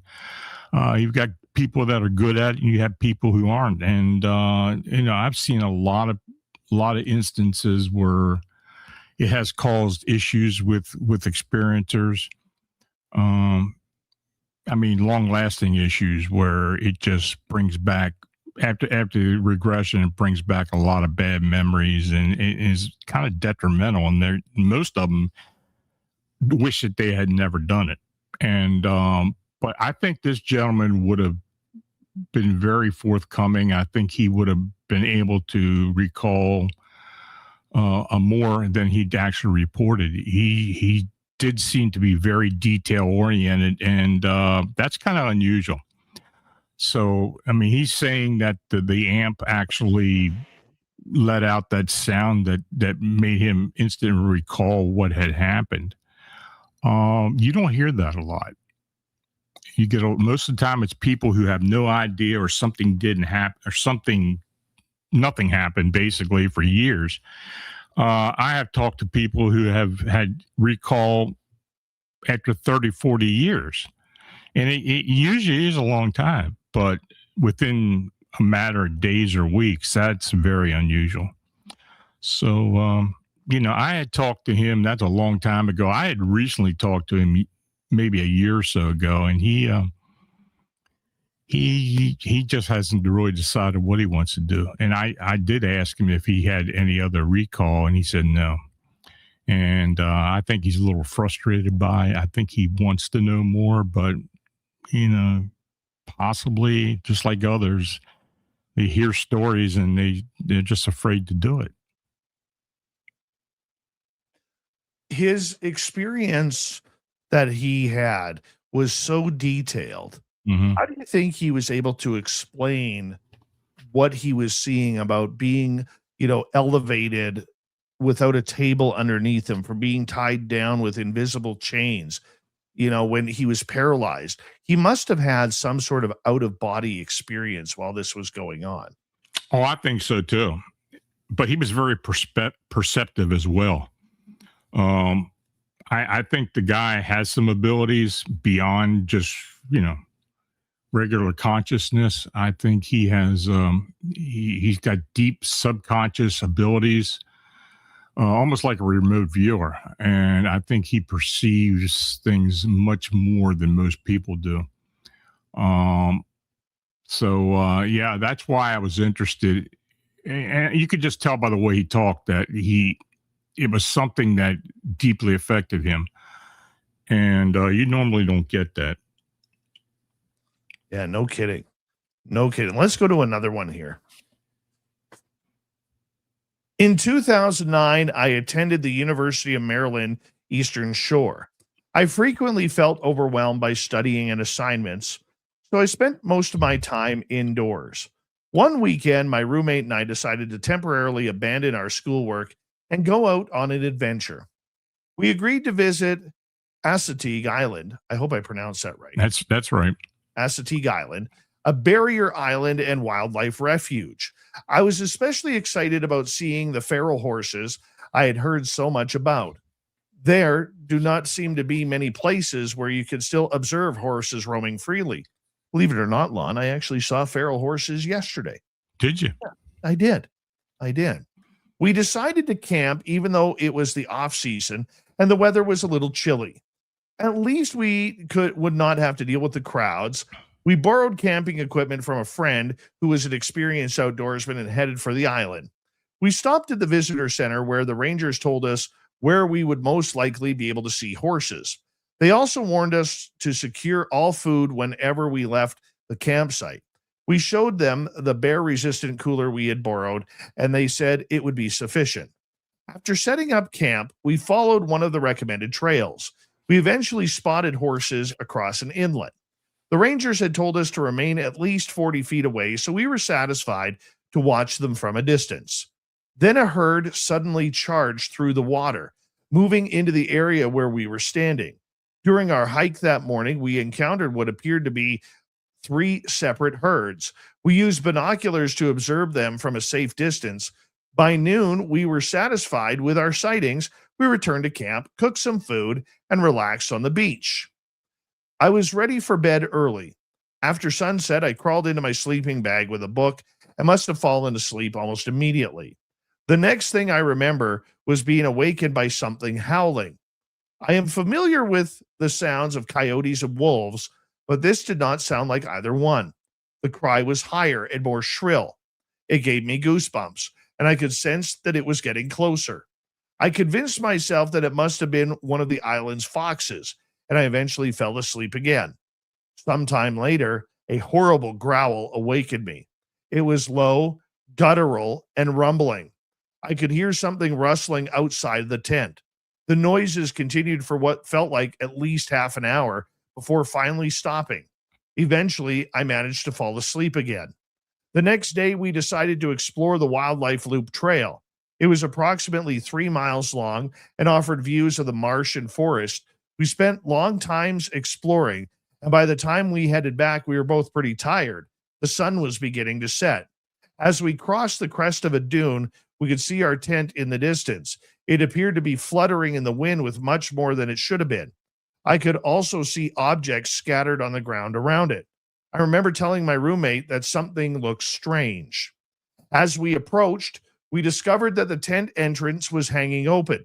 The zipper had been pulled down and the flap was blowing in the wind. Our sleeping bags, clothing, and camping equipment were scattered all across the ground. At first, we thought someone had robbed us. We knew we had not left any food unsecured. The damage did not look like the work of an animal because the tent zipper appeared to have been pulled down in the same way a person would open them. There were muddy tracks covering the tent floor and the tarp underneath it. If I had not known better, I would have said they were tracks of an enormous dog. Our bags had been opened, everything inside had been removed and thrown around. The food that had been locked inside the cooler was also gone. Everything was covered in mud and sand. We stood there completely astonished. Then I heard that same growl that had awakened me the night before. I was instantly terrified. I cannot adequately describe how primal that sound was. My roommate and I rushed out of the tent. The growling seemed to be approaching from behind the trees. We both screamed when the creature emerged. It was enormous and resembled a werewolf. It appeared to be at least 6 or 7 feet tall, with the body of a huge wolf, but a torso more like a man's. It had a long muzzle, visible fangs, a hunched back, and massive shoulders. This creature was eating something. It stood sideways to us, so I could not clearly see its eyes. When it howled, the sound resembled a human scream. It never looked directly at us. The creature finished eating, turned away, and disappeared into the trees. We were physically shaking after seeing it. We knew we had to leave immediately. We pulled everything from the tent and shook off as much mud and sand as possible. We threw all the equipment into the trunk of the car and raced out of the campground. We stopped at the ranger station, but it was after hours and nobody was there. We did not know what else to do, so we drove home. I called the ranger station the following day and described what we had encountered. I still have no idea whether they believed me or thought we had simply imagined the entire thing. Wow, that's close. Yeah. For people that are familiar with Assateague Island, the horses are the big part of it, but there's a lot of weird things that have happened down there over the years. It's a barrier island, so it kind of changes, size because of because of storms and such. But that is not the only cryptid canine report I have received from that area. Sometimes more inland up into north of that area and into the in the farmlands in southern eastern shore. But I have received other sightings now. I've also received a lot of reports in the area of deer's mutilations. Now, the deer they've got down there for the most part are what they call sicca deer. They're small deer. Okay. And every once in a while, I will get a report of a mutilated sicca deer. And they're pretty gruesome. And something was definitely feeding on it. Now, I don't know what kind of predators are down there. There's no bears. There's no big cats or anything. So, but I have had Bigfoot sightings in the area as well. So I don't know what is attacking these sicca deer, but they're pretty easy to catch from what I understand. And so is there some type of cryptid canine population in the area? Well, with the reports I received, and this one being very detailed, since I did talk to this witness, I think there's something going on down there. Now, I haven't heard anything about any horse mutilations. They auction those horses off every year because the feral population just gets huge. So many horses are born on the islands and such, and a lot of people go down there. They go to the auction. They go down, a lot of tourists and such. But I really don't know if cryptid canines are something that's causing these mutilation on the deer. So that's all I can say about it, other than I have heard of some strange things down there in the past. Why do you think the creature came out but didn't look at them? I don't know. And I did ask her that. I said, did you see it looking at you or recognize you at all? And she told me no. And they were close to it. So I don't know what the deal was there. I mean, could have been some type of manifestation, I guess. But the way they described it, I mean, this thing had literally attacked, the campsite and was looking for something, possibly for food or just in there messing around. But it didn't seem to want to bother them. So maybe it just didn't want to fool with humans at all. Oh, man. I could not imagine having that happen. Like, that is just absolutely scary. Absolutely scary. Thinking about, that sound. And one of the things that caught me with that story was the guttural sound. Mm-hmm. Okay. Now, if you have never been part of the forest where you have been around one of these creatures giving that guttural sound, when it lets it go, you feel it. Mm-hmm. You don't just hear it, you feel it inside your body. Mm-hmm. And when we heard that guttural sound in 2023, I remember feeling it in my chest, in my body, and it was 50 yards away. Mm-hmm. As the crow flies with this happening. I never saw the creature that did it. I don't know what did it, but I know it happened. And I can tell you that it is such a deep growl that it is menacing, it is ominous, and somehow, like a really damp rain, it gets into your skin and into your body, and you feel it as it's coming out. of whatever is making it. I mean, have you heard that before? I've not heard it, but I've had people describe it like an infrasound, something that a huge predator would emit to stun prey. I mean, tigers are supposedly able to do that. I guess other big cats do as well. I don't know about canines, but and I don't know how she, if that infrasound was even part of this. She didn't describe it like that. I mean, but I have heard many instances of infrasound like reactions where they feel it in their chest, their whole body reverberates as well. So, yeah, that is true.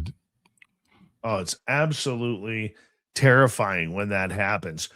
Lon, let's get to some audience questions here as we continue on with tonight's show.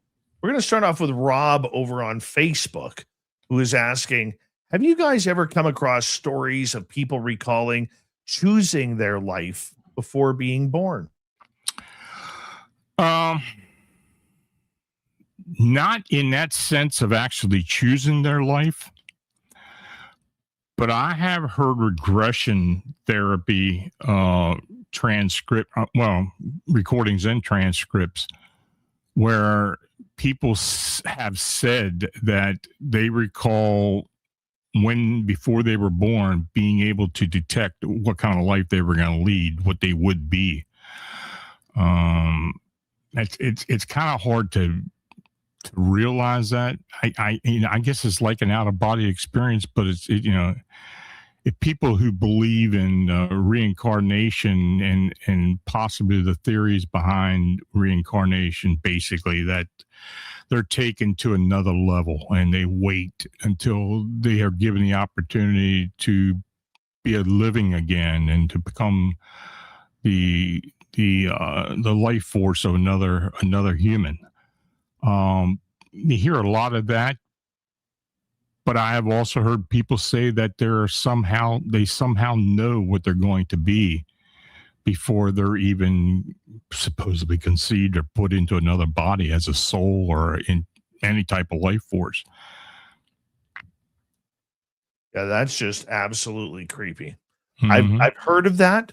I've never experienced it on my own, but I have heard of people saying that before. Let's go to Jaquetta. Do you think, Lon, that some cryptids don't appear because they know some of us couldn't handle it? That may be, but I think they do it possibly out of fear, only picking certain individuals that can see them. You could come up with a lot of theories with that, but of course, some people do have these encounters, and of course, they're never going to tell anybody about it because people think they're crazy. They think people would think they're crazy. But, I guess it goes back to even the whole disclosure thing with alien beings and such. How are people going to react? How would somebody react? Maybe they know better. And maybe they just choose not to show themselves to certain people. I honestly think they do it out of the fact that some of us can't handle it.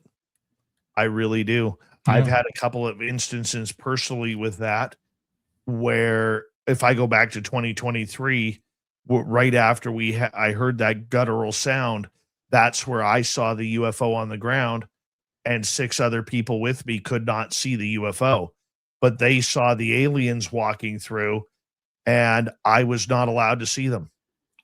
Even going back to 2014 when Samantha Mowat and I walked into the forest and I saw the one being, but I couldn't see the other one. And that's the one she was telepathically communicating with.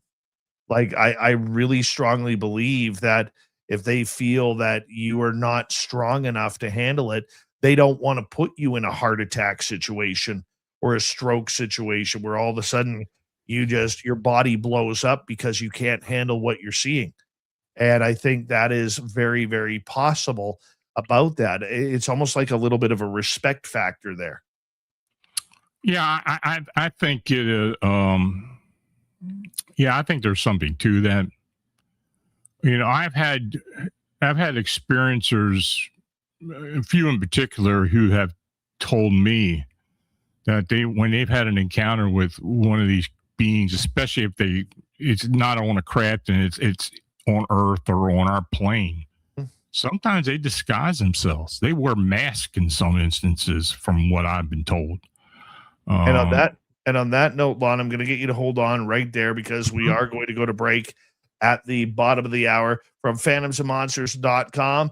Lon Strickler is here. We will have him for another 30 minutes on Spaced Out Radio.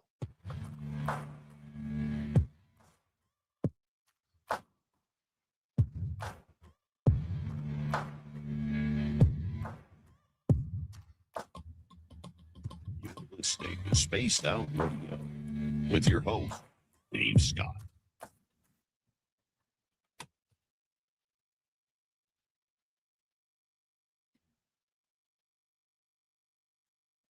Man, this is flying on by tonight, man.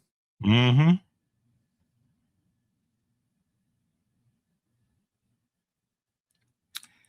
I noticed somebody had a question in there about Disclosure Day, the film. I got it marked. Yeah, because wow, I've got a lot to say about that. Well, we'll make sure we hit that one, okay? Okay. We will make sure we hit that one.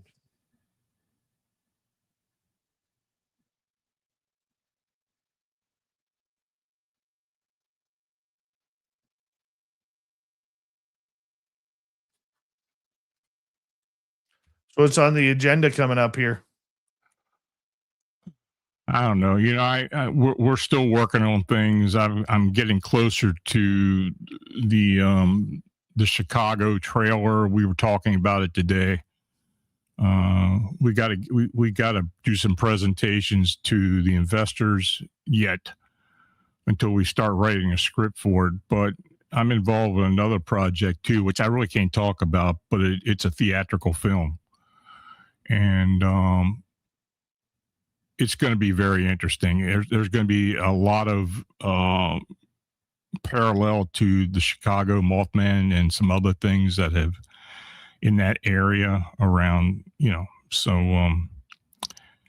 unfortunately, I can't say a whole lot because, you know, I have non-disclosure and it's still a lot of work to do. But when we start getting going and start filming and stuff, it should be very interesting. I'm looking forward to it.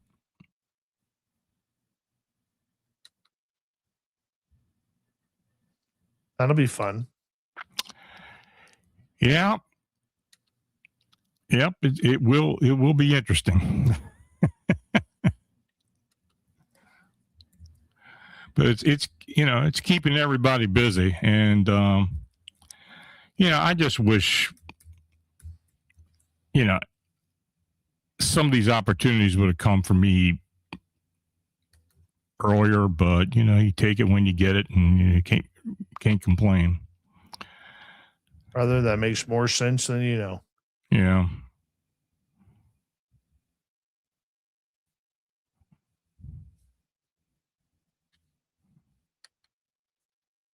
Got about 2.5 minutes. Okay.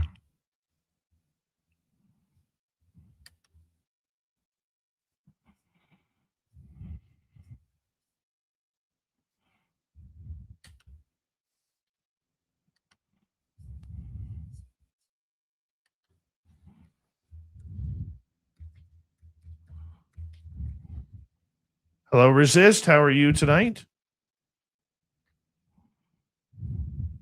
Let's see here. Wilford Brimley, how's the diabetes? Give us an update. Oh, Linda, thank you for gifting a membership tonight. Gemma Jackson, nice to see you. Linda with another gift. Thank you, Linda. I appreciate that to whomever received it.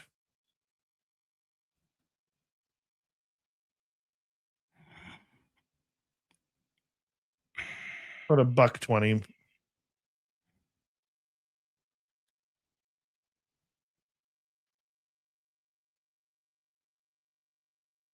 You know what the best thing that's going to happen in 4 weeks from now? What's that? The World Cup is going to be over.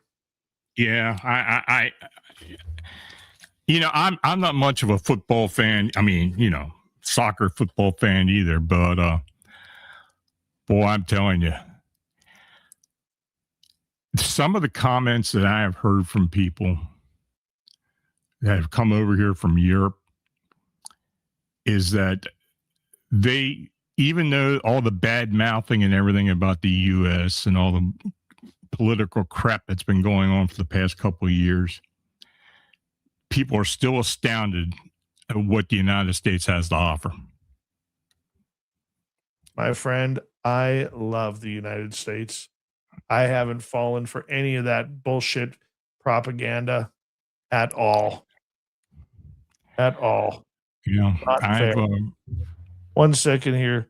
Thank you to Kitty ×2, Lala ×2, T-Bone, and Mark for the super chats. Here we go with the second half hour.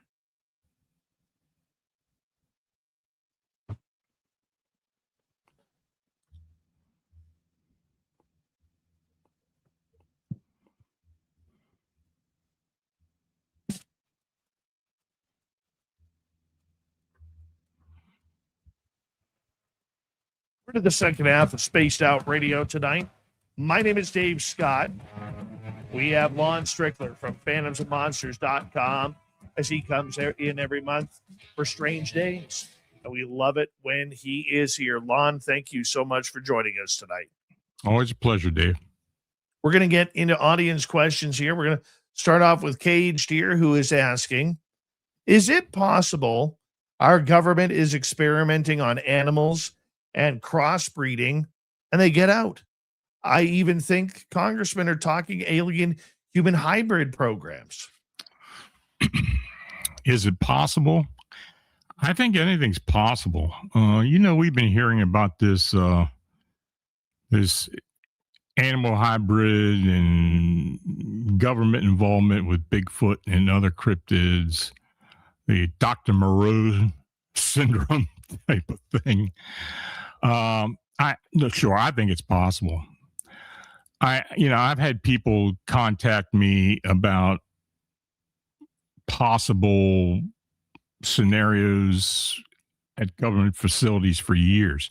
And in fact, even my Bigfoot encounter back in 81, I think that creature may actually have been part of something because all those government people were looking for it.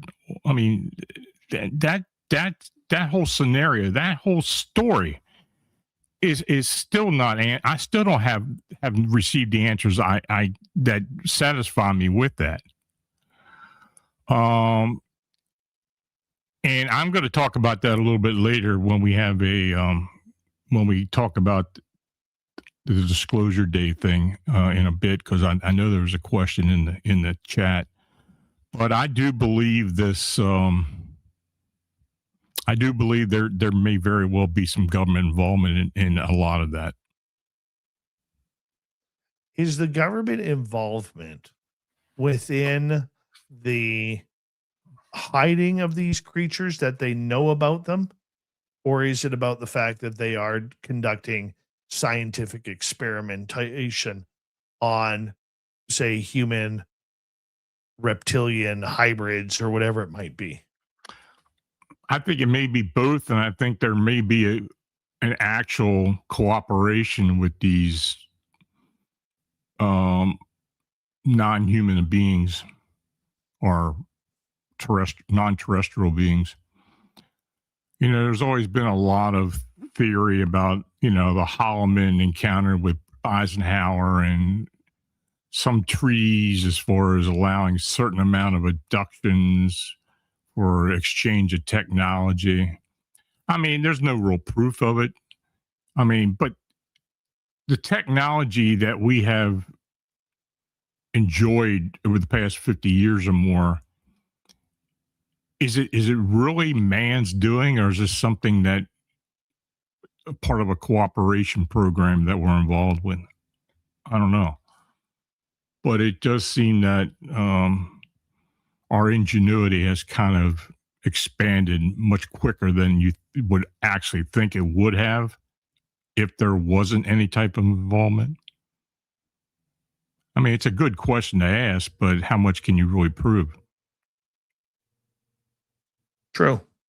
Very true. Let's go to another question, Lon. Have you ever had cases where people claim to have had missing time around cryptids? Yeah, I have. Yeah, in particular, Bigfoot. Now, why that is, I don't know. And I think it has to do with possible portal travel.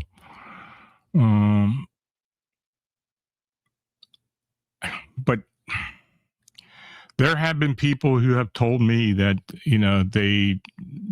they had an encounter, and then when they checked how long they were out, they were missing a couple hours at some points. Don't even remember ever, being unconscious or anything like that. It's just like time sped up. But there's nothing else involved with it. There's no alien encounter or anything else that seems to be associated with it. But no, I have heard that. Let's go to TCR. Lon, do you think there is a difference between the rake, the entity known as a hide behind? I've never heard of a hide behind. Well, a hide behind is a creature that basically hides behind trees. I mean, that's what that's the name for it. It's usually either a pale humanoid, or even sometimes something that looks like a Sasquatch. So if they're talking about, the term rake, I don't know, that's kind of a creepypasta term. But, I mean, that's a name that has been on the internet since a lot of this has happened. A lot of these reports, these pale humanoid reports, have come into existence. But there could be an association with the hide behinds. What does it look like? The hide behind? Yes. They're different. I mean, I've heard them looking like the pale humanoid, the crawlers, or even something that looks like a Bigfoot that is hairy and possibly a little more skinnier, and than a regular Bigfoot would look. But every once in a while, you'll get a hide behind story that just defies explanation. That's just creepy. That is just creepy. Let's go to Terry. Lon, do you know if anyone has ever seen an albino Bigfoot in a warm climate? Well, there was supposedly one seen up near Allegheny National Forest in Pennsylvania many years ago. In fact, there was a video out, and I don't know how real that video was. But I have had reports of albino cryptid canines and other Bigfoot here in Pennsylvania over the years. There's one area, in what county is that again? It's around Portage, Pennsylvania. I forget the name of the county. I'm sorry, I can't recall it. But there's a reservoir up there where we've had several albino or white cryptid sightings. So who knows? I mean, but yeah, there have been albino Bigfoot sightings. Allegedly, there is one at Flight 21. Really? I never saw it. Yeah. Last year, Tim, our investigative partner, did see it. He said it was on all fours, seemed to be running like a dog, and then it kind of stood up and was crouching running. Mm-hmm. And it was white. And before he had seen that, Robin Haynes, psychic Sasquatch lady, she had actually said that there was a white one in the area too. Okay. And a blonde one, and a cinnamon colored one, and a black one. Interesting. Take that for what it's worth. But yes. How do you think cryptids cloak? Well, I know what you're thinking. People talk about, are the Glimmer Man or the Predator effect actual Bigfoot or another type of cryptid that's cloaking? I don't know. I mean, the descriptions that I get from witnesses for the most part are of a humanoid outline that's doesn't look like a Bigfoot, but who knows? I mean, it may very well be. There are theories about light, and because of the hair being a hollow and it reflects light a different way that kind of camouflages them. I don't know. I don't know. It's an interesting question. It's kind of an enigma, but I think they can cloak. I think most cryptids do have a supernatural aspect to them, and if cloaking is part of that, then fine. I mean, the Maccabees, they thought Bigfoot could be cloaked, so it's very possible, I imagine. It's easy to say no, it can't. Yeah, rather than trying to figure out the possibility if it could. Yeah. Yeah, I think there's a possibility. Outside of the Maccabee cases, do we have a lot of cases like that? We have a few. I have some in the book. Well, tell us what book so we can go get it. Glimmer Man. Just put Lon Strickler Glimmer Man, and it'll come up on Amazon. Love it. Absolutely love it. Okay, let's go to another question here. Lon, if you understand what you're seeing with regards to the unknown, doesn't that mean you have a frame of reference? And if so, how could distortion be a valid criticism of something that it is unknown? I guess it's a matter of perception.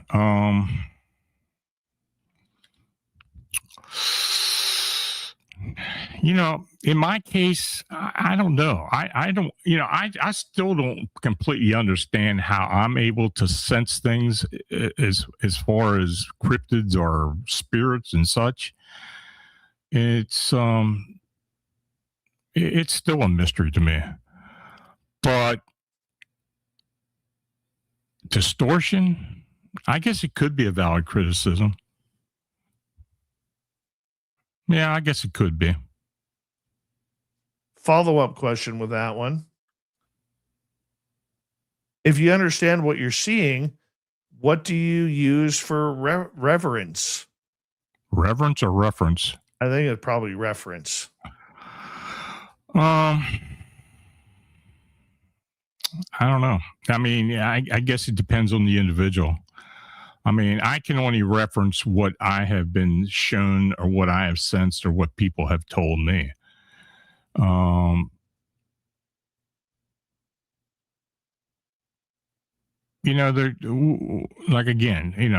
have our own perception of what things are. I try to be as truthful as I possibly can through experience and what I've learned over the years. That's basically the only reference I have, and that's what I've got to go on. Now, I've had encounters, and I've used some of that for reference, but again, everybody has their own perception of what they experience or what they see or what they sense.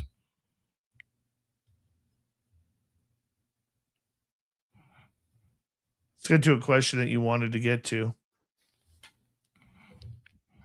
Magnus says, I have recently watched the Disclosure movie and have noticed what they said about animals. I have seen owls and foxes in every single place I've ever moved. Do you have opinions on that? Oh, absolutely. I went through the same thing.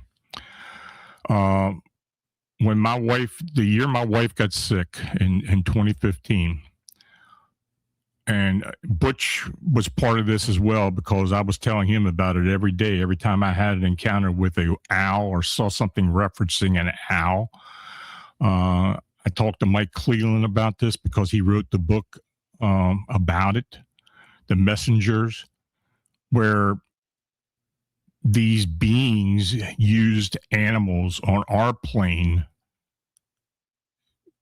to show up and direct or influence experiencers. And I after my wife had passed away and I saw the last hour the night she died, I was abducted 2 weeks later. Now, the whole this disclosure film is Disclosure Day film is interesting because I watched it with two individuals who had psychic abilities, but were also experiencers. And after watching the movie, I came away convinced that the film was more than just simply an extraterrestrial disclosure story.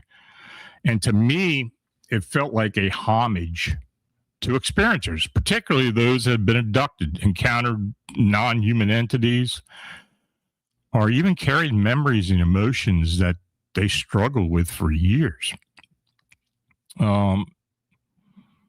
Intense reactions expressed by experiencers portrayed in the film were profound and very authentic and deeply appreciated. I mean, those scenes did not feel incidental. It affected me. It affected others. I've talked to people. I mean, one of the ladies who I was with literally broke down and cried. They seemed deliberately created by Spielberg to acknowledge the fear, confusion, trauma, isolation, emotional weight that often accompany these encounters. Now, my own reaction was immediate and unexpected. Now, for those who have watched the movie, when I saw the word Sykesville appear and was spoken, my entire body froze. For several moments, I just couldn't move. Because, in May of 1981, I had a face-to-face encounter with a Bigfoot near Sykesville, Maryland. And that incident changed the direction of my life and eventually led me into more than 4 decades of research and investigation. And after watching that film, I dreamed, and I very rarely remember dreams. I dreamed about that encounter for the first time in 45 years. And in that dream, the Bigfoot was there, but an alien grace suddenly appeared beside it. And that image has left me with questions I'd never really seriously considered beforehand. I mean, was my experience simply an encounter with a Bigfoot? Could there have been an extraterrestrial or non-human intelligence component involved? Was the creature itself connected to a broader phenomena that we still don't fully comprehend? Now, since the film was released, I've received hundreds of statements, messages, and inquiries from experiencers who reported powerful emotional reactions. Resurfacing memories, physical sensations, dreams, and flashbacks. I don't think that these reactions should be dismissed. There appears to be something, in my thought, embedded in the film's imagery, language, emotional structure, and presentation that does reach experiencers on a deeper personal level. And whether that response is psychological, intuitive, subconscious, or actual suppressed memories, that just remains an open question. And my impression is that Disclosure Day was created, at least in part, for abductees and experiencers. It may be functioning as a form of recognition and validation for people who have spent years feeling ignored, ridiculed, and uncertain about what happened to them. So now for other viewers, it was just entertainment. For others, it felt like remembrance. And I believe that distinction will become increasingly apparent as time progresses and more experiences begin sharing their reactions. If you did watch Disclosure Day, I mean, I'd like to hear what you had to say about it. I'd like for you to contact me and tell me. I encourage you to share your experience because, folks, we're not alone. Oh, definitely not.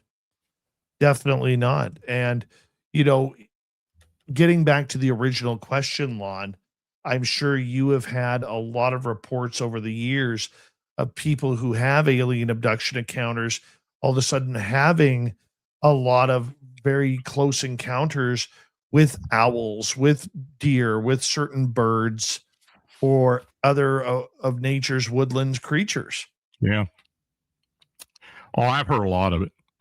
And after I came forward with my story, and of course I talked, Mike Cleland wrote the book, and he wrote 2 books actually, and I discussed it with him several times. I think there is definitely something to that, and what was captured in the film itself mirrors a lot of what I have heard from people over the years. What do you think is the reasoning these aliens or whoever do this? I don't know. I don't know. You know, I have thought for the most part that the extraterrestrials, or those beings that people see as extraterrestrials or experience, are evolved humans who are interested in possibly gaining back what we now have.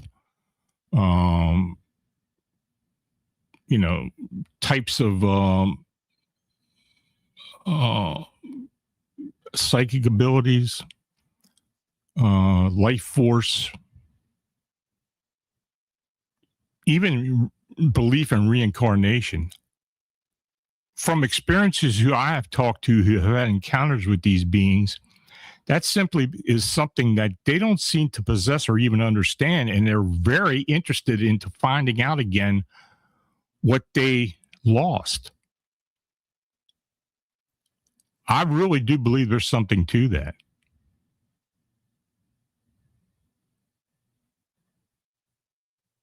What do you think is lost? I think they feel that they've lost some identity and that they're closer to us than they realize, and that humans, present humans, earthly humans, have abilities that they just don't understand. I mean, it's something they may have had at some point eons ago, but evolved out of. I think, I personally think that most abductions are centered around finding out what they lost.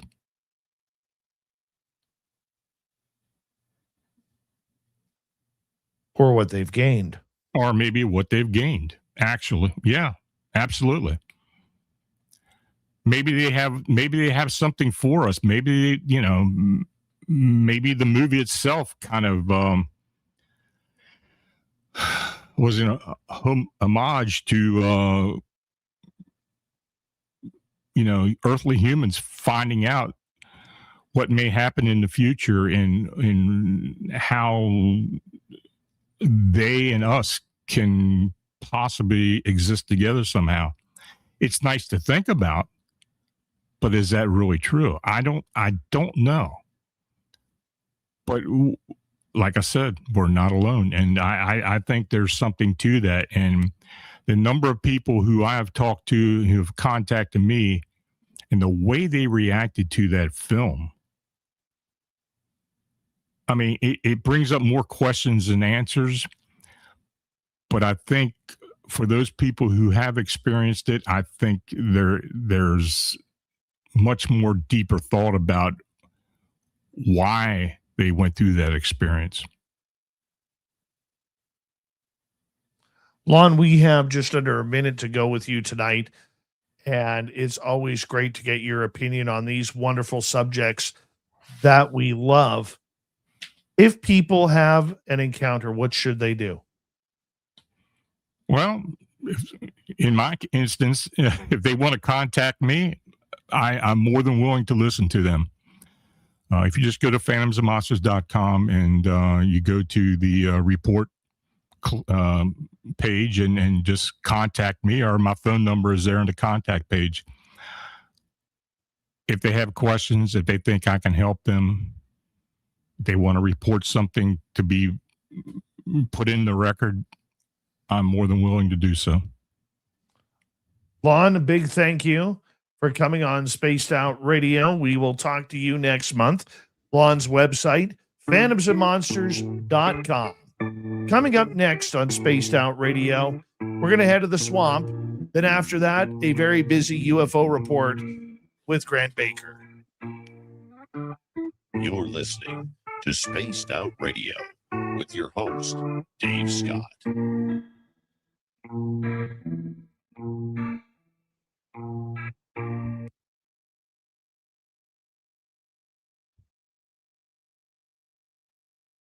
Great job tonight, Lon. Thank you. Well, hopefully I'll get some people respond. I normally do get a good response after I do the show. Good. Well, that's because people love you. I appreciate that, and I appreciate you, Dave. I always appreciate you. You're a hero and mentor of mine. Thank you. You take care. Have a good next month. But I'm around. You need to talk. Let me know. I will. Take care. Bye-bye. Bye. Stop now! You're under arrest!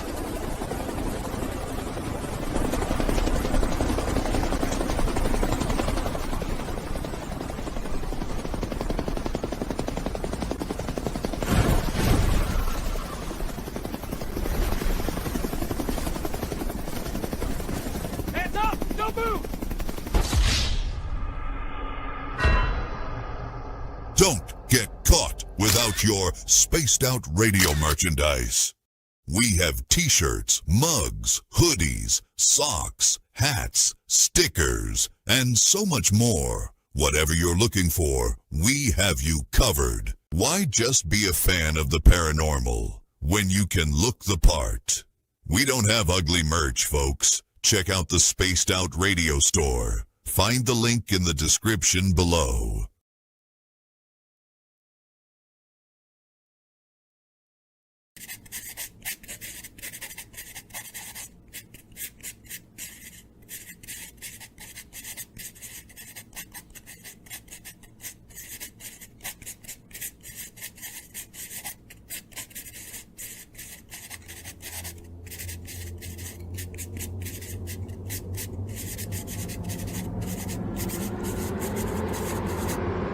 Dirty filth.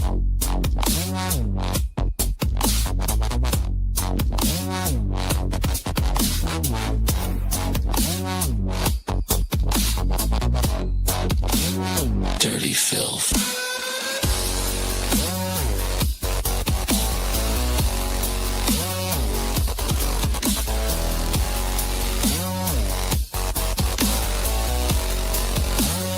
Dirty filth.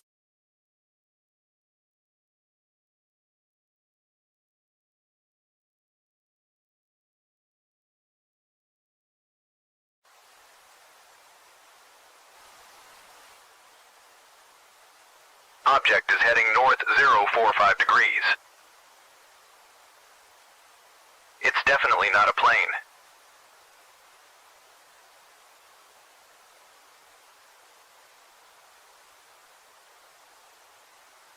It seems to be tethered to something.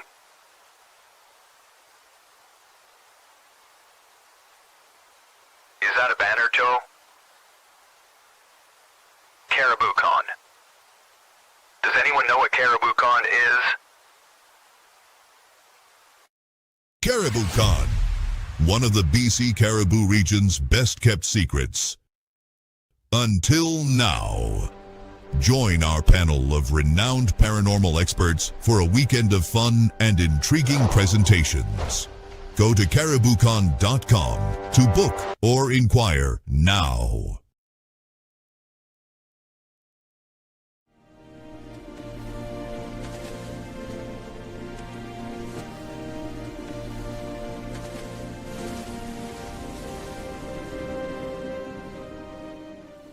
Over here.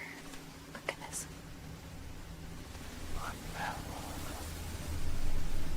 Discover Spaced Out Radio on all your favorite platforms.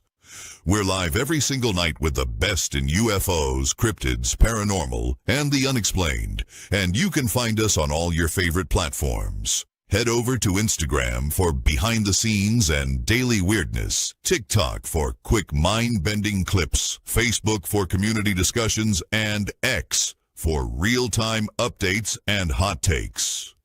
Wherever you scroll, Spaced Out Radio is there. So go search Spaced Out Radio on every platform, hit follow, and turn on notifications so you never miss a single episode.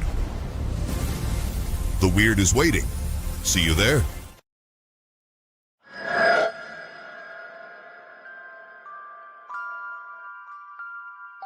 The McNeil House is one of several buildings at the 108-mile heritage site said to be haunted by spirits of a time long forgotten.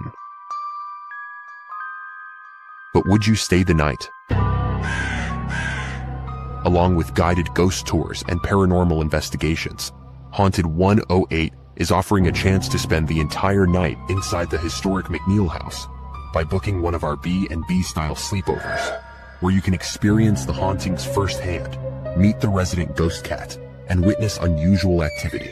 If you dare to turn history into a night you'll never forget, book your spot now at haunted108.com. Spots are limited. Will you be brave enough?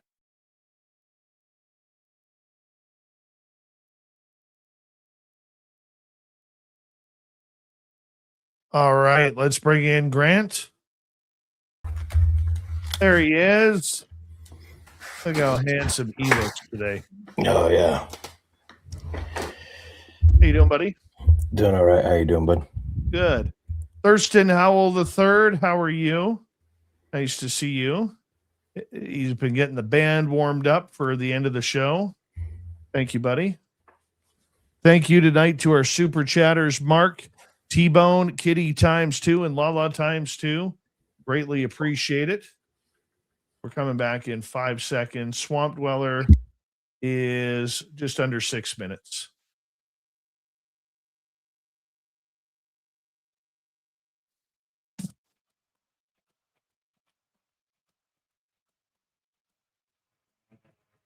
Here comes the third and final hour of Spaced Out Radio tonight. My name is Dave Scott. We appreciate you tuning us on in wherever you are on this beautiful planet we call Earth.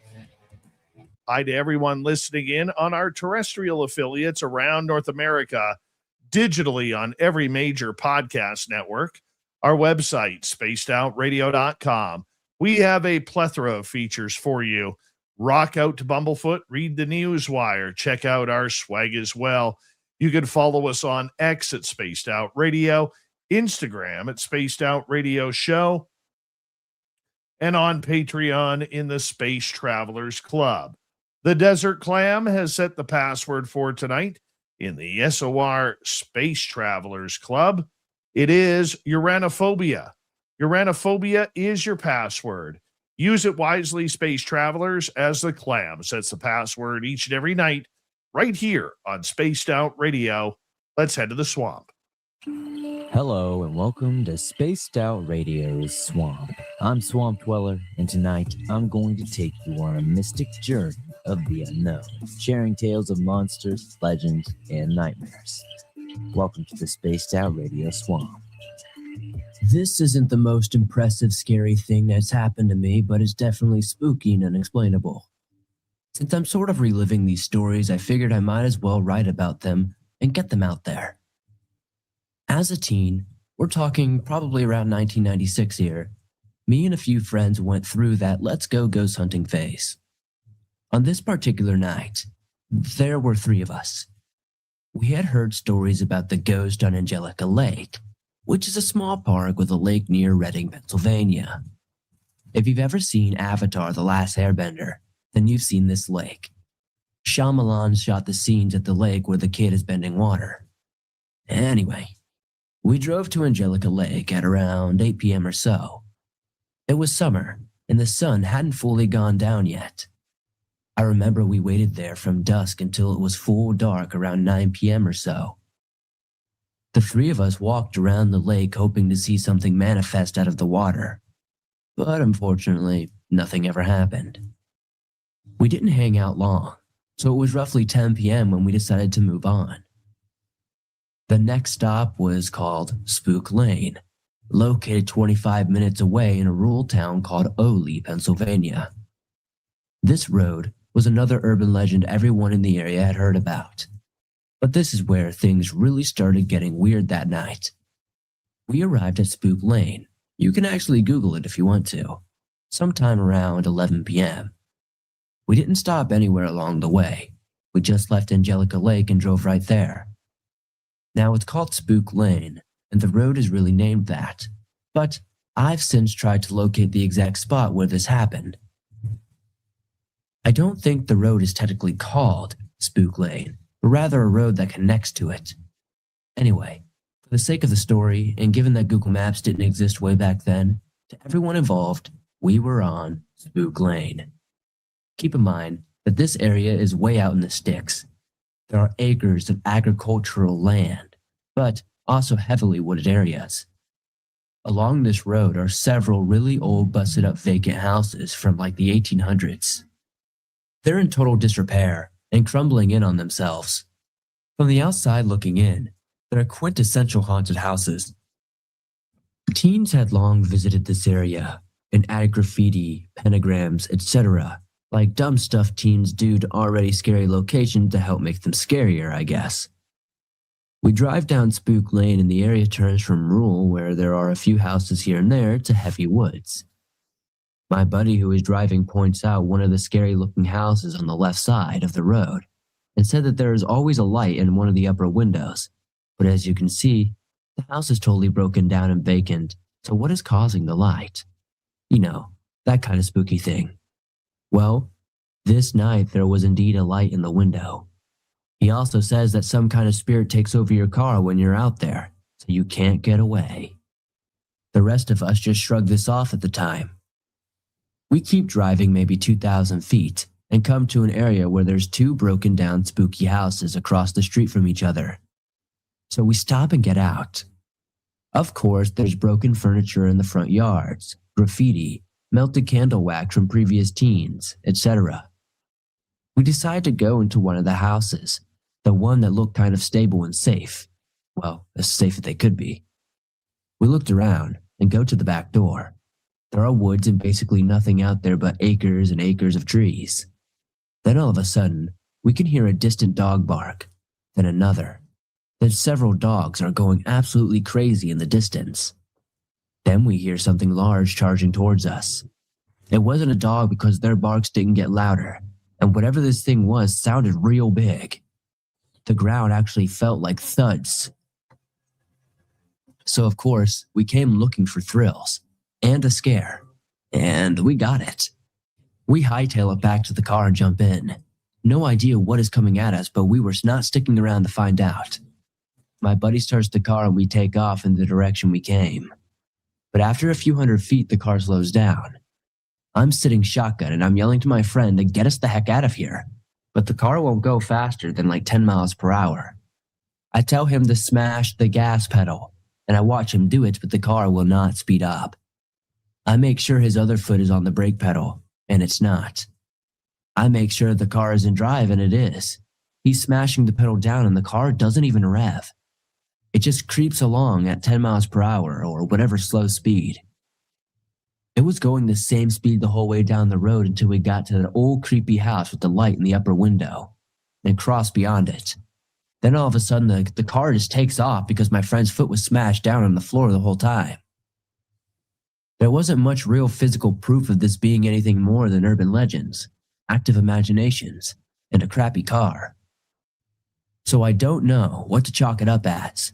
However, we went to the all-night diner about 20 minutes away to debrief and talk about what had just happened. When we looked at the clock in the lobby, we realized it was just after 3 a.m. We couldn't account for the past 4 hours. I mean, it doesn't sound like what I explained could have taken more than 30 minutes tops. But for some reason, we lost 4 hours on Spook Lane that night. That was probably the scariest part of it. Thank you, Swamp Dweller, for another creepy story. If you want more just like that, head on over to YouTube, type in Swamp Dweller, hit subscribe, ring that bell. Thousands of stories for you to listen to each and every night. right here on Spaced Out Radio. From the stars, or from the swamp to the stars, let's bring in Grant Baker.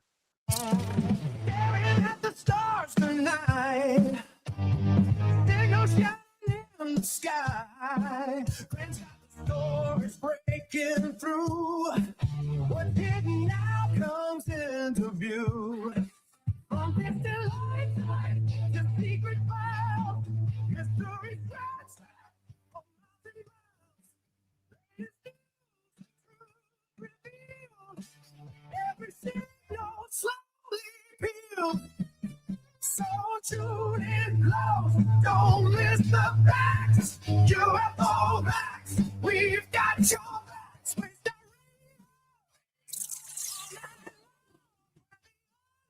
Becomes a song. All right, Grant Baker is fortunately with us right now, and we seem to be battling a couple of bugs here. I know for me, it's my you know what? It feels like I got a big gas ball right in the middle of my chest right now. And I'm telling you, it's uncomfortable, man. Oh, yeah. Uncomfortable. Well, the either the pressure or just even inflammation itself is completely uncomfortable. Oh, Trust me, I'm going through it myself. oh, it's terrible. Absolutely terrible. How you been doing, buddy? Doing pretty good. Getting a lot of stuff done. Trying to walk as best as I can. Finally did my first job on Friday. So I'm getting back to it, and it's feeling good, my man. This past Friday, we expected a tranche to be released. And guess what? No tranche. No tranche, no fourth tranche yet of UFOs. And after the third one, which was 3 weeks after the second one, I thought we'd get back to this every 2 weeks kind of information because they were wanting number 3 to be exactly on the date aligned with the release of the movie Disclosure Day, which did happen. And now we're waiting 3 weeks. But here's the thing that I'm noticing, Grant. We're hearing it may happen this Friday. There's no hype. There's no excitement. There's nothing of the first 2 tranches. Nobody's excited about videos or anything. What do you think is going on? I don't know. It's either they're playing us for fools, honestly. It's kind of what it feels like. Let us wait, tease it, put the carrot out in front of us. Here's one tranche. Here's Disclosure Day. Here's a little bit of time. I don't know who's working on it right now or who's saying, oh, they probably have everything. They're just doling it out. And whenever they just remember to hit the enter button. And they're not giving us anything. Still a bunch of dots in the sky and FLIR videos. I get that.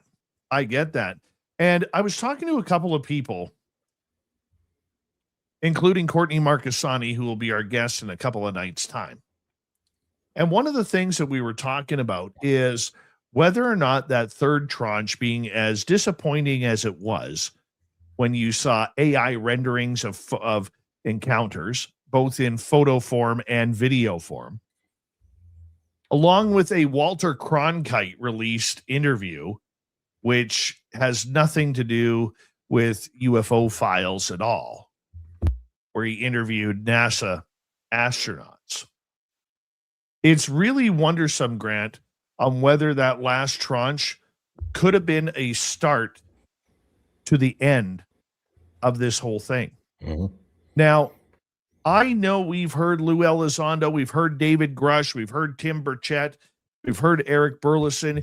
You name the names and the players, they've all said it. There's way more out there. We got to get it out. This is a marathon. It is not a sprint. But I think, just out of my curiosity here, I think we may be at a point or a turning point where the people who don't want this to come out, the people who want this subject to go away, sweep it back under the conspiracy rug, let the tinfoilers be the weirdos again in society, I think they are winning right now. Mm-hmm. And I think that they are getting their way by throwing us a bunch of garbage that really does not even look like UFOs When you're trying to hide a balloon being blown up as a UFO, or in this case, UAP, we got a big problem. We do. Oh, I couldn't agree more. Go ahead. It's you just like when they were showing the 62 archives, it's basically a game of redirection. And you've hit the nail on the head. None of us are looking at this with any excitement anymore. We're just like, okay, what else are you going to throw at us? What is this? And that's all there is, and just like you brought up, Walter Cronkite and or his interview with Gordon Cooper, that is a classic redirection tactic. It lets the Department of War claim that they're unsealing historical legacy files, but they're really keeping the conversation buried, and they want it buried in the past, and it shifts the focus away from what is tracking, like our carrier strike groups and stuff like that, the things that we really want to look into, and it's just redirecting it to stuff that we've already known about in history, and they're not giving us anything. And I think you're right, they are winning. I mean, I believe they are as well. Yeah, the community is shutting down on it right now, and they're getting what they want. And the other thing too that we have to look at is the less they give, the more they are going to give us crap. Okay. And what I mean by crap is like the Walter Cronkite interview, AI renderings, balloons being shot out of the sky. Mm-hmm. I mean, it's like they think we're going to accept this. Even the most skeptical person or a person looking into this for the first time is going to look at a lot of this and say, really? This is what you want me to believe? This is aliens? This is UFOs? Looks like a hot air balloon to me. Right? Why is an interview from the 1970s being considered evidence on UFOs when all it is a journalist interviewing an astronaut? I mean, that's already public knowledge. It's like, I don't know. Maybe I've activated frustration mode, but I'm just starting to get a little jaded by what we are seeing. I think all of us are. I mean, they're trying to control the narrative. They're dripping out the what while completely burying the who and the why. They're not giving us, they're not even good breadcrumbs. They're stale, they're old, and they're small. And what we're looking for is the loaf of bread, or maybe just even a slice. And that they're not giving us anything. And people are being tired of being handled. And that's exactly what we're feeling right now when we get these tranches and it's just a big nothing burger. And I'm over it. I haven't even looked at the third one completely. I just didn't even want to waste my time on it anymore. Well, what's sad about it, my friend, is that, when those first two tranches came out, I was buzzing with excitement. Mm-hmm. I really was. And I thought, you know what? I know this is a marathon. I know it's not a sprint. I know we're not going to get much, but at least it's a start. At least it has momentum. And I'm curious to see what is going to happen, because now with this fourth tranche that's allegedly going to come out on Friday, it's almost like the attitude of, yeah, we got another one coming out. We'll put it up at war.gov/UFO, and you guys can figure it out from there. No big deal. Like, there's no more excitement on it. And I think it's because they're tired. They being the legacy programs, the legacy people, they're tired of seeing it on Fox News and News Nation and CNN every single night being a story. They want it to go away. They really do. And I'm not sure it's because of UFOs, Grant. I don't think it has anything to do with UFOs. I think it has to do with UAP and the government technologies that they have been hiding from the American people for a long time. And I think they don't want the public to have any more access and to stop asking questions about what these things are. That's where I think we're heading. Well, maybe they shouldn't fly them where people can see them. Gosh, there's plenty of places in the world to test stuff out and not have everybody look at it. But my And brother, that's why most of the videos though are in war zones. Yeah. Because that's where these things and when you look at those videos, I think what a lot of people don't understand, and I had to learn this because I didn't understand it at all. Okay. And that is this.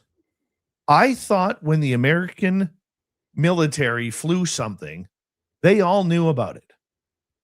No. And the one thing that I've learned is they are very competitive. The Navy will hide things from the Army, who will hide things from the Marines, who will hide things from the Air Force, who will hide things from the Coast Guard, who will hide things from Space Force, who will hide things from the CIA, who will hide things from the NRO, who will hide things from the FBI, and every other alphabet agency in there. They're not communicating as a team. They may fly under one flag, but they all have different goals and different initiatives. And I believe that is where we are seeing a lot of these objects. So when you see an orb that looks like one of those silver, what do they call them? The balls that are being seen in Boogosphere, like a boogosphere. Thank you. It was on the tip of my tongue. I kept wanting to say booger instead of booga. Okay. Booger sphere. When you see one of those flying and you see that Hellfire missile bounce off of it, I was talking to a veteran who was telling me, he's like, Dave, he goes, if that was a CIA weapon, the Army isn't going to know about it. And in combat situations, it's better to shoot it down or shoot at it, even if it is American, rather than suffer the consequences if it's not, because there are soldiers' lives on the line with that. And I think, when we saw that boogosphere type of orb get hit by that Hellfire missile, and the missile seemed to bounce off of it and not explode, I think that's what that was. I think that was a piece of U.S. technology, right? I don't think it was UFO. It's really hard to say. I mean, we don't have the sensor data that they have. We're seeing the grainy, pixelated versions of these, almost like a triple copy before, because what they're seeing in their jets, what they're seeing in their eyepieces and their heads-up displays are completely different than what we're able to see. And these are just recordings of something else. And you could be right. I mean, it could definitely, there's probably a large percent of this that is the United States, or it could be other people's tech too. And they just don't want us to know about it. Well, that's fine and dandy, but that still doesn't explain the close encounters that people have had. Just like you were talking about before with the new movie that came out, and how many people had a visceral reaction to that, where they're like, hey, this feels a little bit closer to home than normal. Technology that governments have or militaries have still don't explain that away. And people going onto these ships, people seeing them up close and personal, Travis Walton for one, Bob Lazar, you get these stories where there's still something else out there, and they're wanting us to look at that hoo-ha, but then at the same time, these are all UAPs. And that I can agree that I would think that the UAPs are definitely our technology. The real UFOs, and the reason why they got away from the UFO period, is because UFOs are something we cannot explain. And there's still a good percentage of things out there that they can't explain either. I would agree with you on that. And I think that people should be prepped that there may be some sort of psychological operation going on, not to take our minds away from it, but to try and cover up the story. If this next tranche, if it does come out on Friday, and it is an absolute bust again, with no information, with AI renderings and nothing very interesting, we should automatically know that there are games being played and they are wanting to push it back under the rug to get it out of the media's eyes. Or if it's delayed again for another week and it's an indefinite release date, that's where it becomes troublesome as well. Because there is no hype. There was no hype going into tranche number 3. There is less hype going into tranche number 4, when and if it will be released.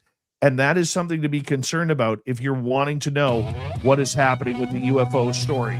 When we return on the UFO report with Grant Baker, Lou Elizondo has some new comments. Was he hiding a job from us? Is Spaced Out Radio. Your host, Dave Scott.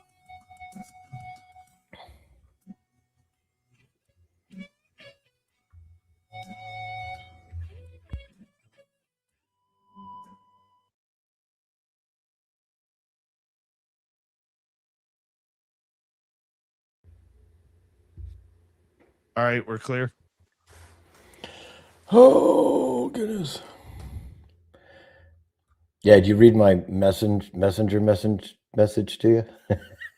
Why do you think I was laughing? I thought it was just under the private chat here. Oh, God. Oh, that was bad. I was sitting there thinking, I don't know what to do. Well, we should probably put it to the audience that if Grant has to go running, it's because he's got a bad case of the shits right now. Yep. And that's why I was laughing, because literally he had to dash, he had to dine and dash away from his microphone. Yep. Yeah, and It happens. It does. Shit happens, my friend. Oh man. And I said it's just gonna take a minute. And I was thinking, man, hopefully Swampy can cover me on this one. And he did. Uh-huh. When Dookie calls, you gotta run. Oh man, that was a close one. That was close. Full moon today explains a lot. Holy mackerel. Mm-hmm. Shitty situation over there. It is. Sometimes that There's has a lot to of happen. puns that I could use right now. Oh, I'm sure. I tell my kids all the time, I say, oh, the diaper stinks. I say, just wait till you get older. You think it stops in life just because you grow up? Not a chance. Oh, no. Not a chance. And believe you me, anybody who is over 50 in our chat room, you will understand this right off the bat, that you can never, ever trust a fart. No, not a chance. You can't. After 50, it's fair game for everything. Yep. Mm-hmm. Usually happens the same day you just got done washing the sheets. Yeah.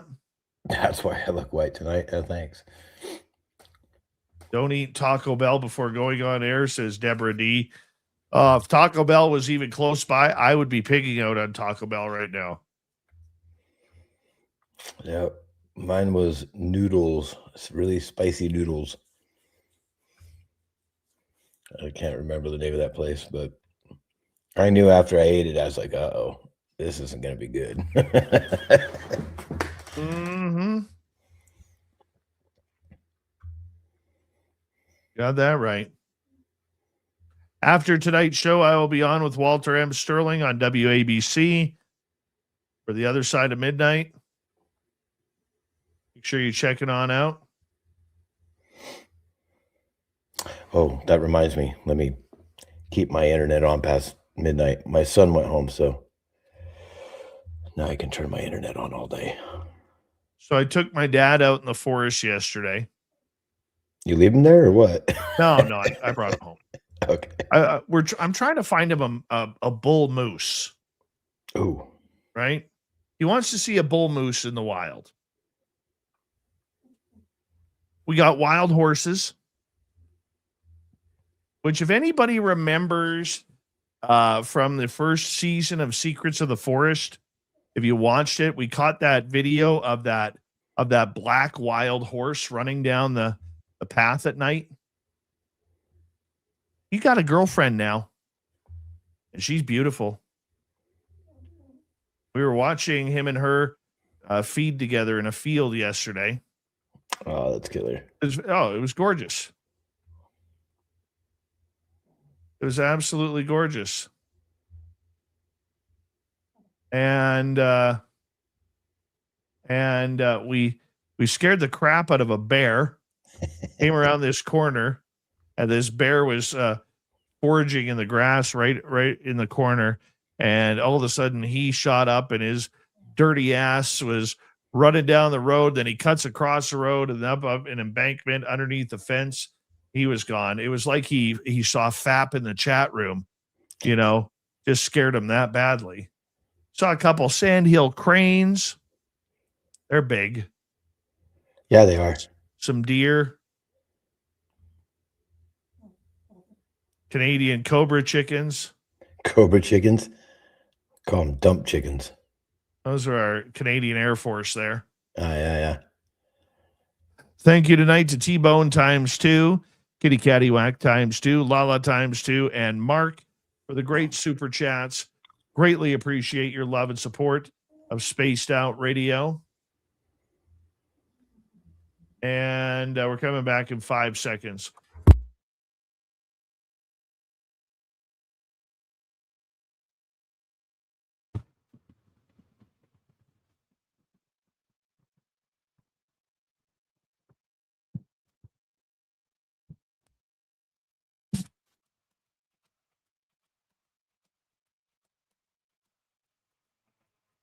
Here comes the final half hour of Spaced Out Radio tonight.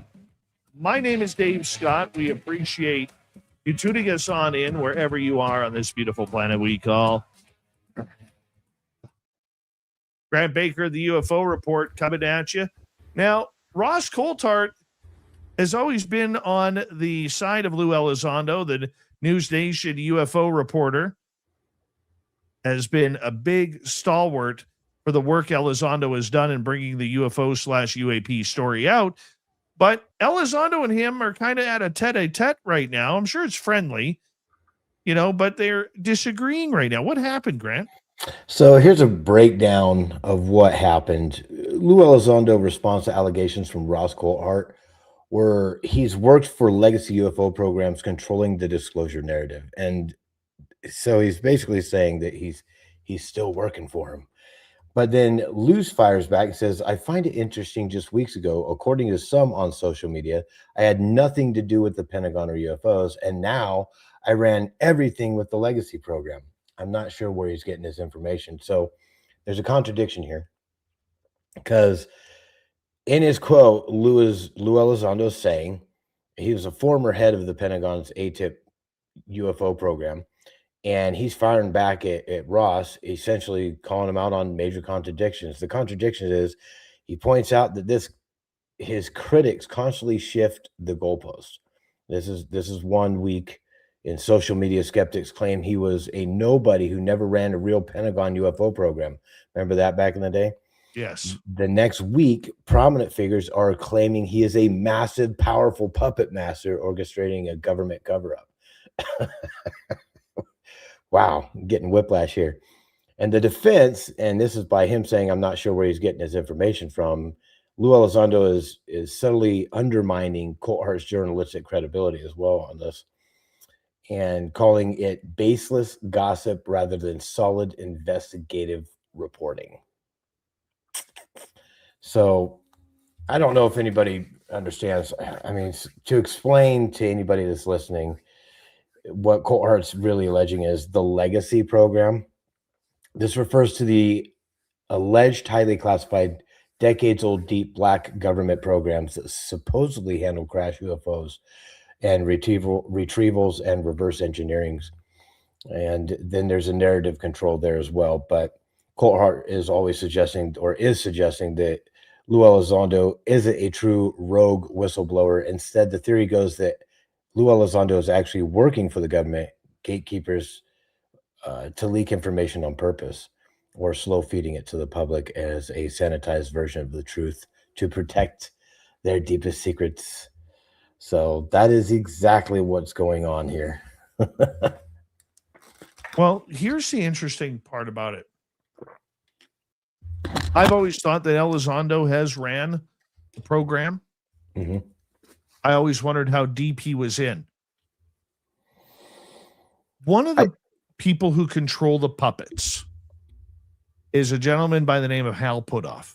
Oh, yeah. Okay. The guy is like 87 years old. He seems to be everywhere, and people thank him for everything, for what he's done, for him being a patriot, for him bringing out this Psy programs and how he ran Psy programs like remote viewing. Him and Jim Semivan did all of this. Mm-hmm. And I think if you're tied to Hal Puthoff in this field, there is something more to your game. Oh, 100%.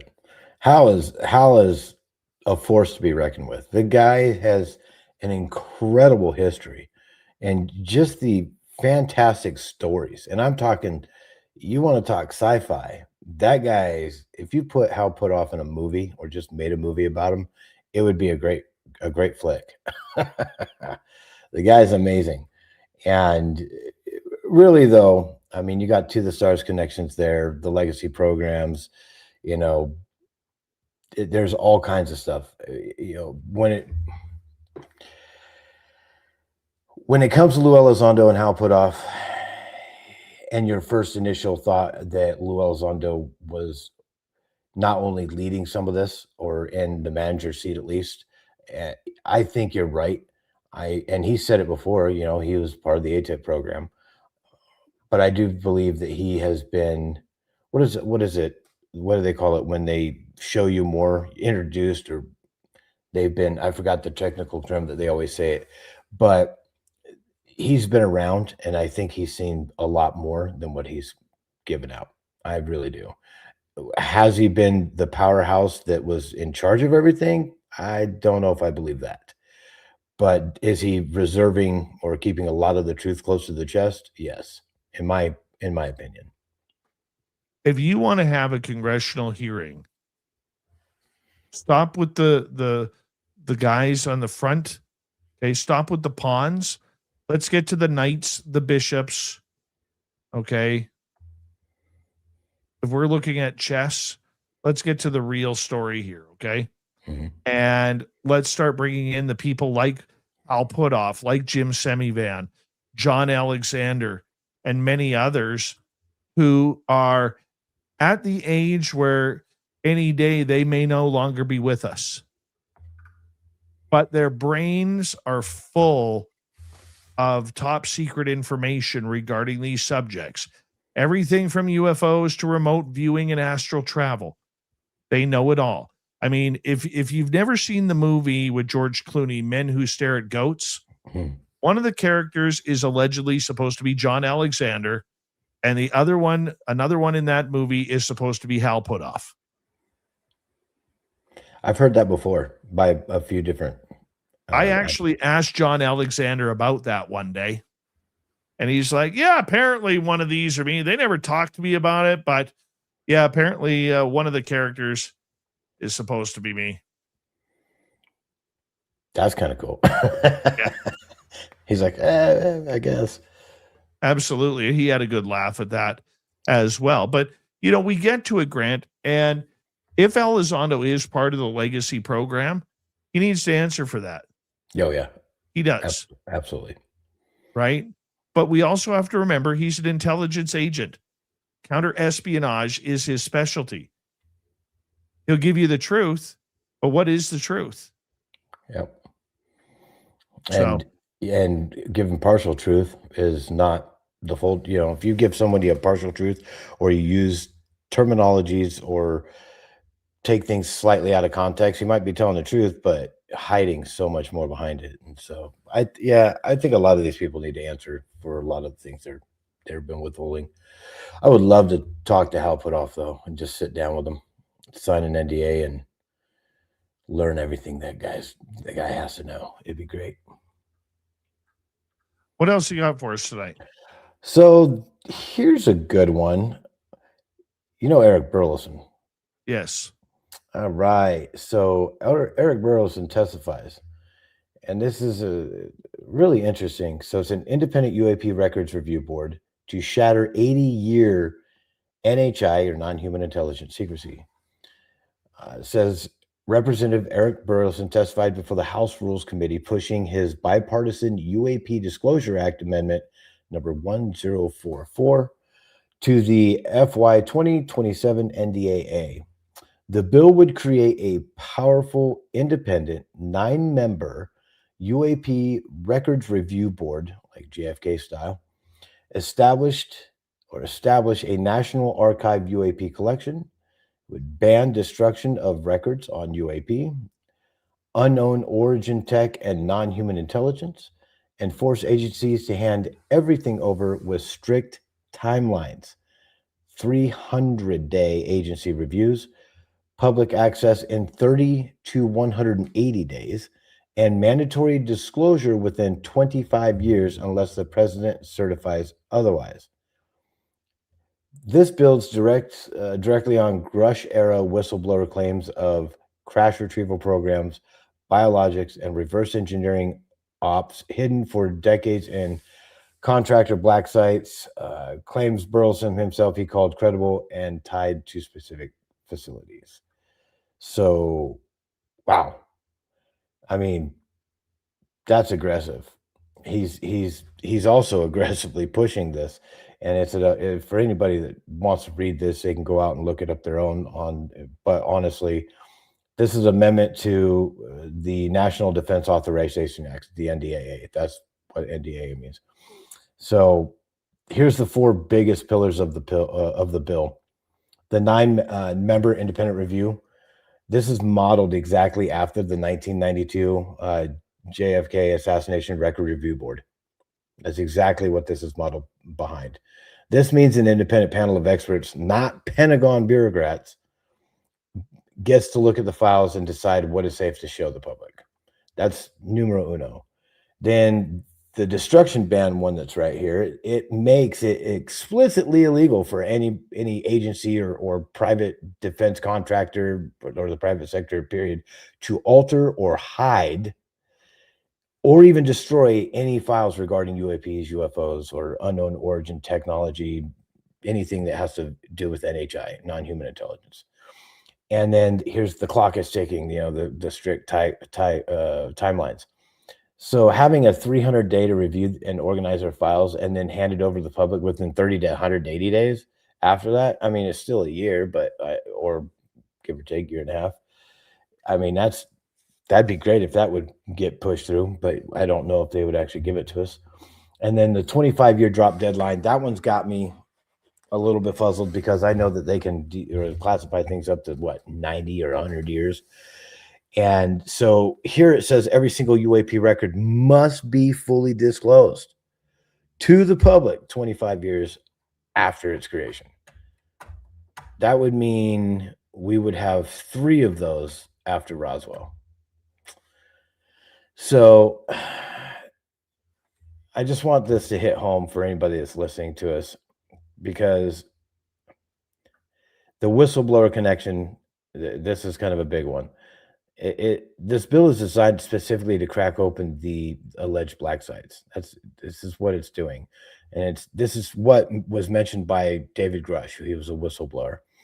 Eric Burleson is targeting private aerospace contractors who are, holding on to recovered hardware and biological evidence outside of the direct Congress oversight. I mean, it's alleged, but still, that's what we think. And this is why the JFK model matters. Under the current rules, the military can just stamp a document top secret and hide it forever. So if we do the JFK style board reverse or reviews, and you get the burden of proof, the government has to prove why a document should stay secret. Otherwise, the default setting is automatic disclosure. And I would love that to happen. What do you think?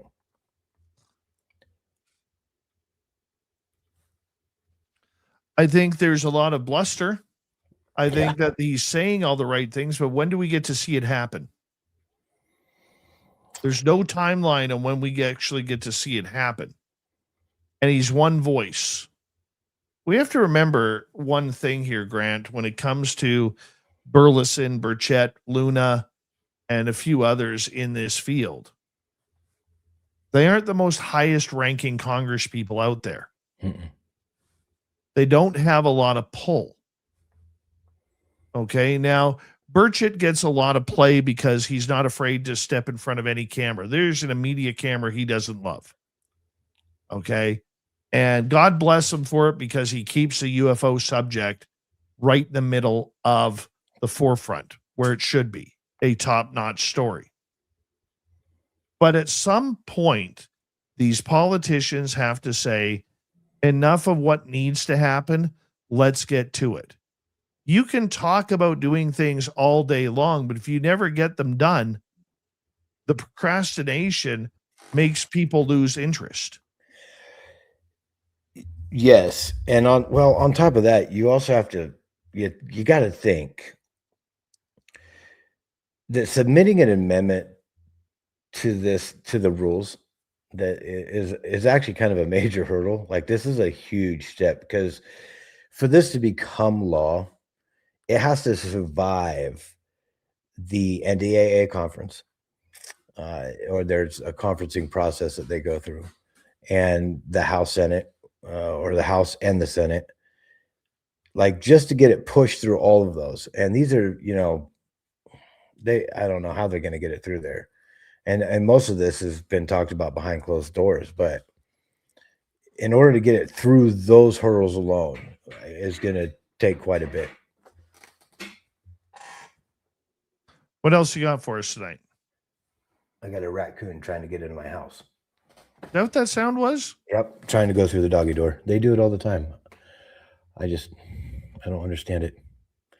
It's okay though. So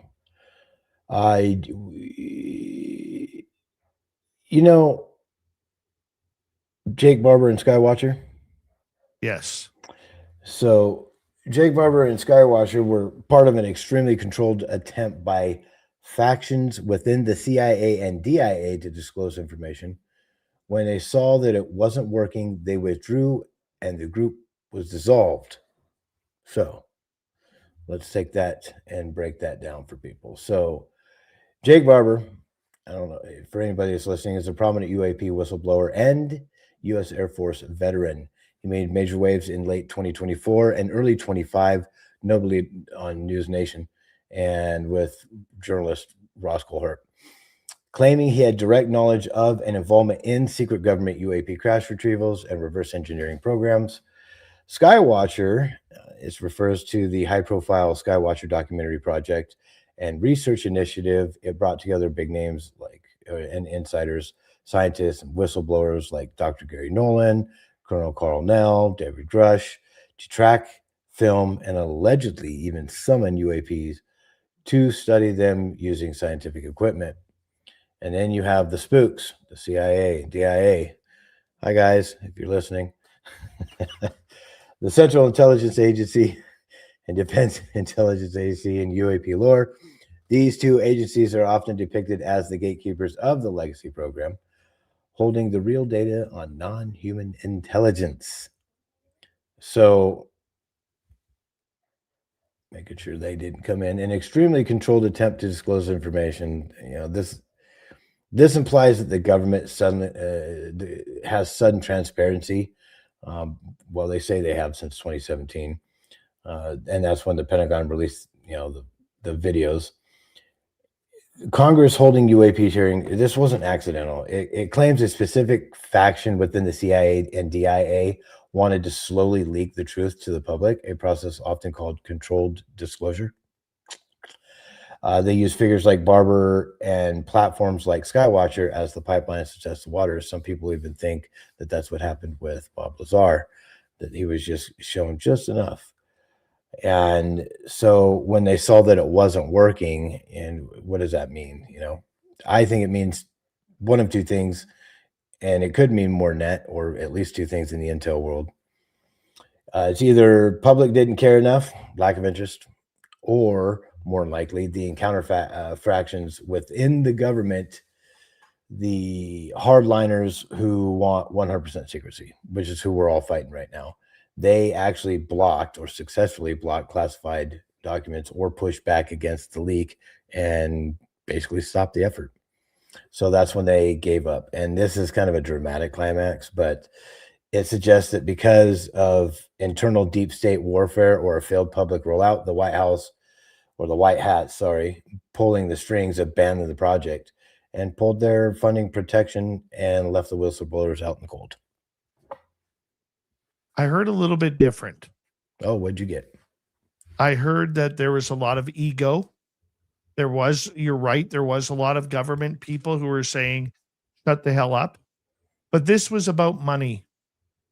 You know, the one thing that I have learned since the Stars Academy came out in 2017 is when they don't get the UFO public's undivided support, they always say, well, we're not doing this for the public. We're not part of the UFO world.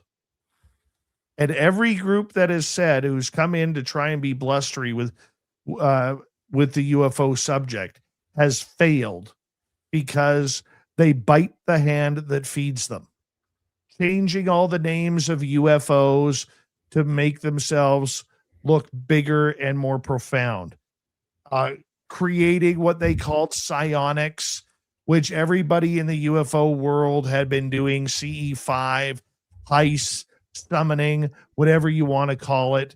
But they tried to take and steal from the public on this one. I was never a fan of the Skywalker Watcher crew. Okay. And I think when you try to steal from the people who've been doing this for a long time for your own benefit, that's where it gets a little sus. And the other thing about that too, that I would say about that group is I strongly, and this is my opinion, I strongly believe they got into it for the right reasons, but they had no intention of helping the disclosure movement move forward. This was about a government contract to show what they could do with summoning UFOs through psionics. Okay. You don't go to do psionics, Grant, at a place where they test military secret aircraft. No. You don't go to 29 Palms. You go into the forest of Washington. You go into the deep skies of Arizona. You don't go to a base that has secret aircraft flying during the week. No. They shot it themselves in the foot. The fact that they are done, well, wonderful. You're not the first. You're not going to be the last. And now we can hear the last of psionics and get back to real UFO talk like summoning or CE5. Yep. Grant, thank you for a great UFO report. We appreciate you, my friend. As we say goodnight to Grant Baker and hello to Mr. Ron Bumblefoot Thal. Rocking in the background with Little Brother is watching. Bumblefoot is the official music of Spaced Out Radio. Rocking us in and out of every single show. Get your horns up for the guitar god himself. Special thanks to everybody listening in at work, at home, in your cars, wherever you may be. Thank you to everyone in our chat rooms tonight. YouTube, Twitch, Helga, Facebook, Spreaker, LinkedIn, the Space Travelers Club, and on X, hashtag Spaced Out Radio. I know you're out there. Remember, this show is copyright by Spaced Out Radio and Bigfoot Broadcasting Limited.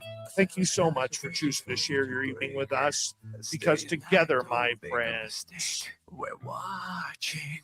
we own the night. Mr. Bumblefoot, we need a favor. We need you to take us home.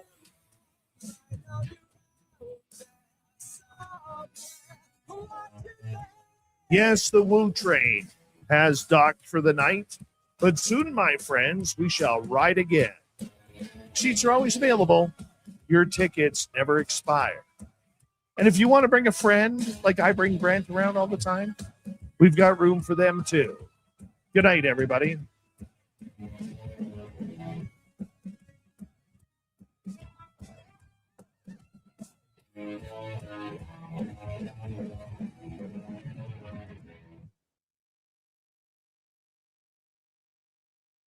Good job, Grantley. Same to you, brother. I'm trying to get into my systems here to make sure it doesn't kick me out. Wireless schedule. There it is. Oh my gosh, shut it down. Oh, okay, now I can stay on the air.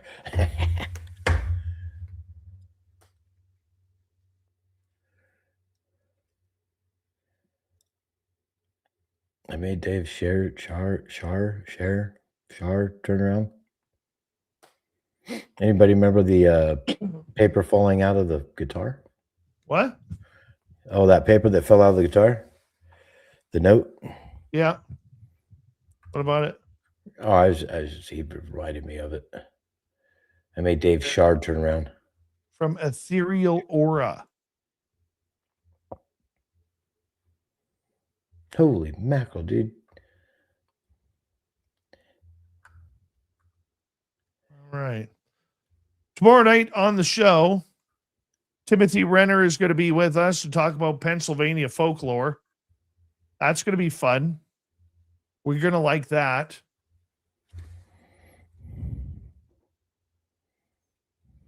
And let's go like this, like that. This. Right there. Copy that.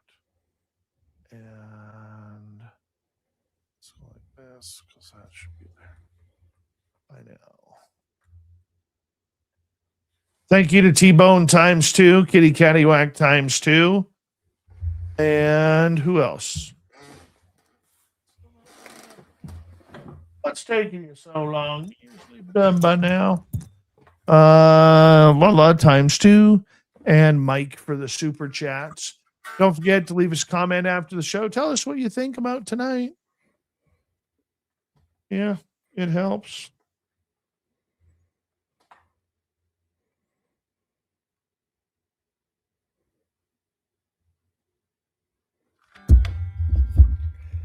And that should be 8 of them. That is 8. Excuse me. There it goes. I got to be careful with that one. It's worth more than my truck. What are you talking about? Oh, the guitar I just put back up. You just be careful there, young man. Yeah. You just be careful.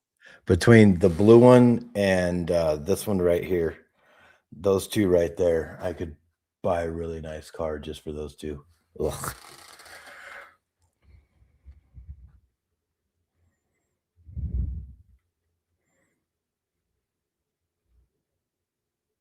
Yeah, I love pepper. Come on, Joe. You know that. Grant and I should start a band. We'll call it the SOAR. SOR band. Yeah, what the hell? What the hell?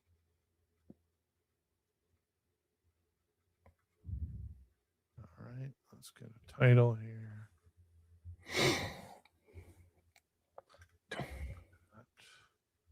Go here. Copy that.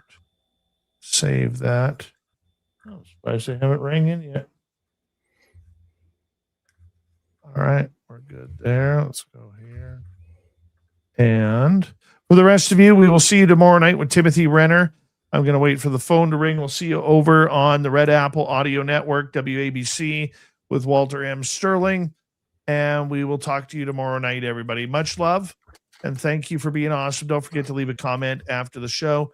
We'll talk to you soon, everybody.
healthy, my friend. You too. If you need bail money, give me a call. Always, Dad. Take care. You too.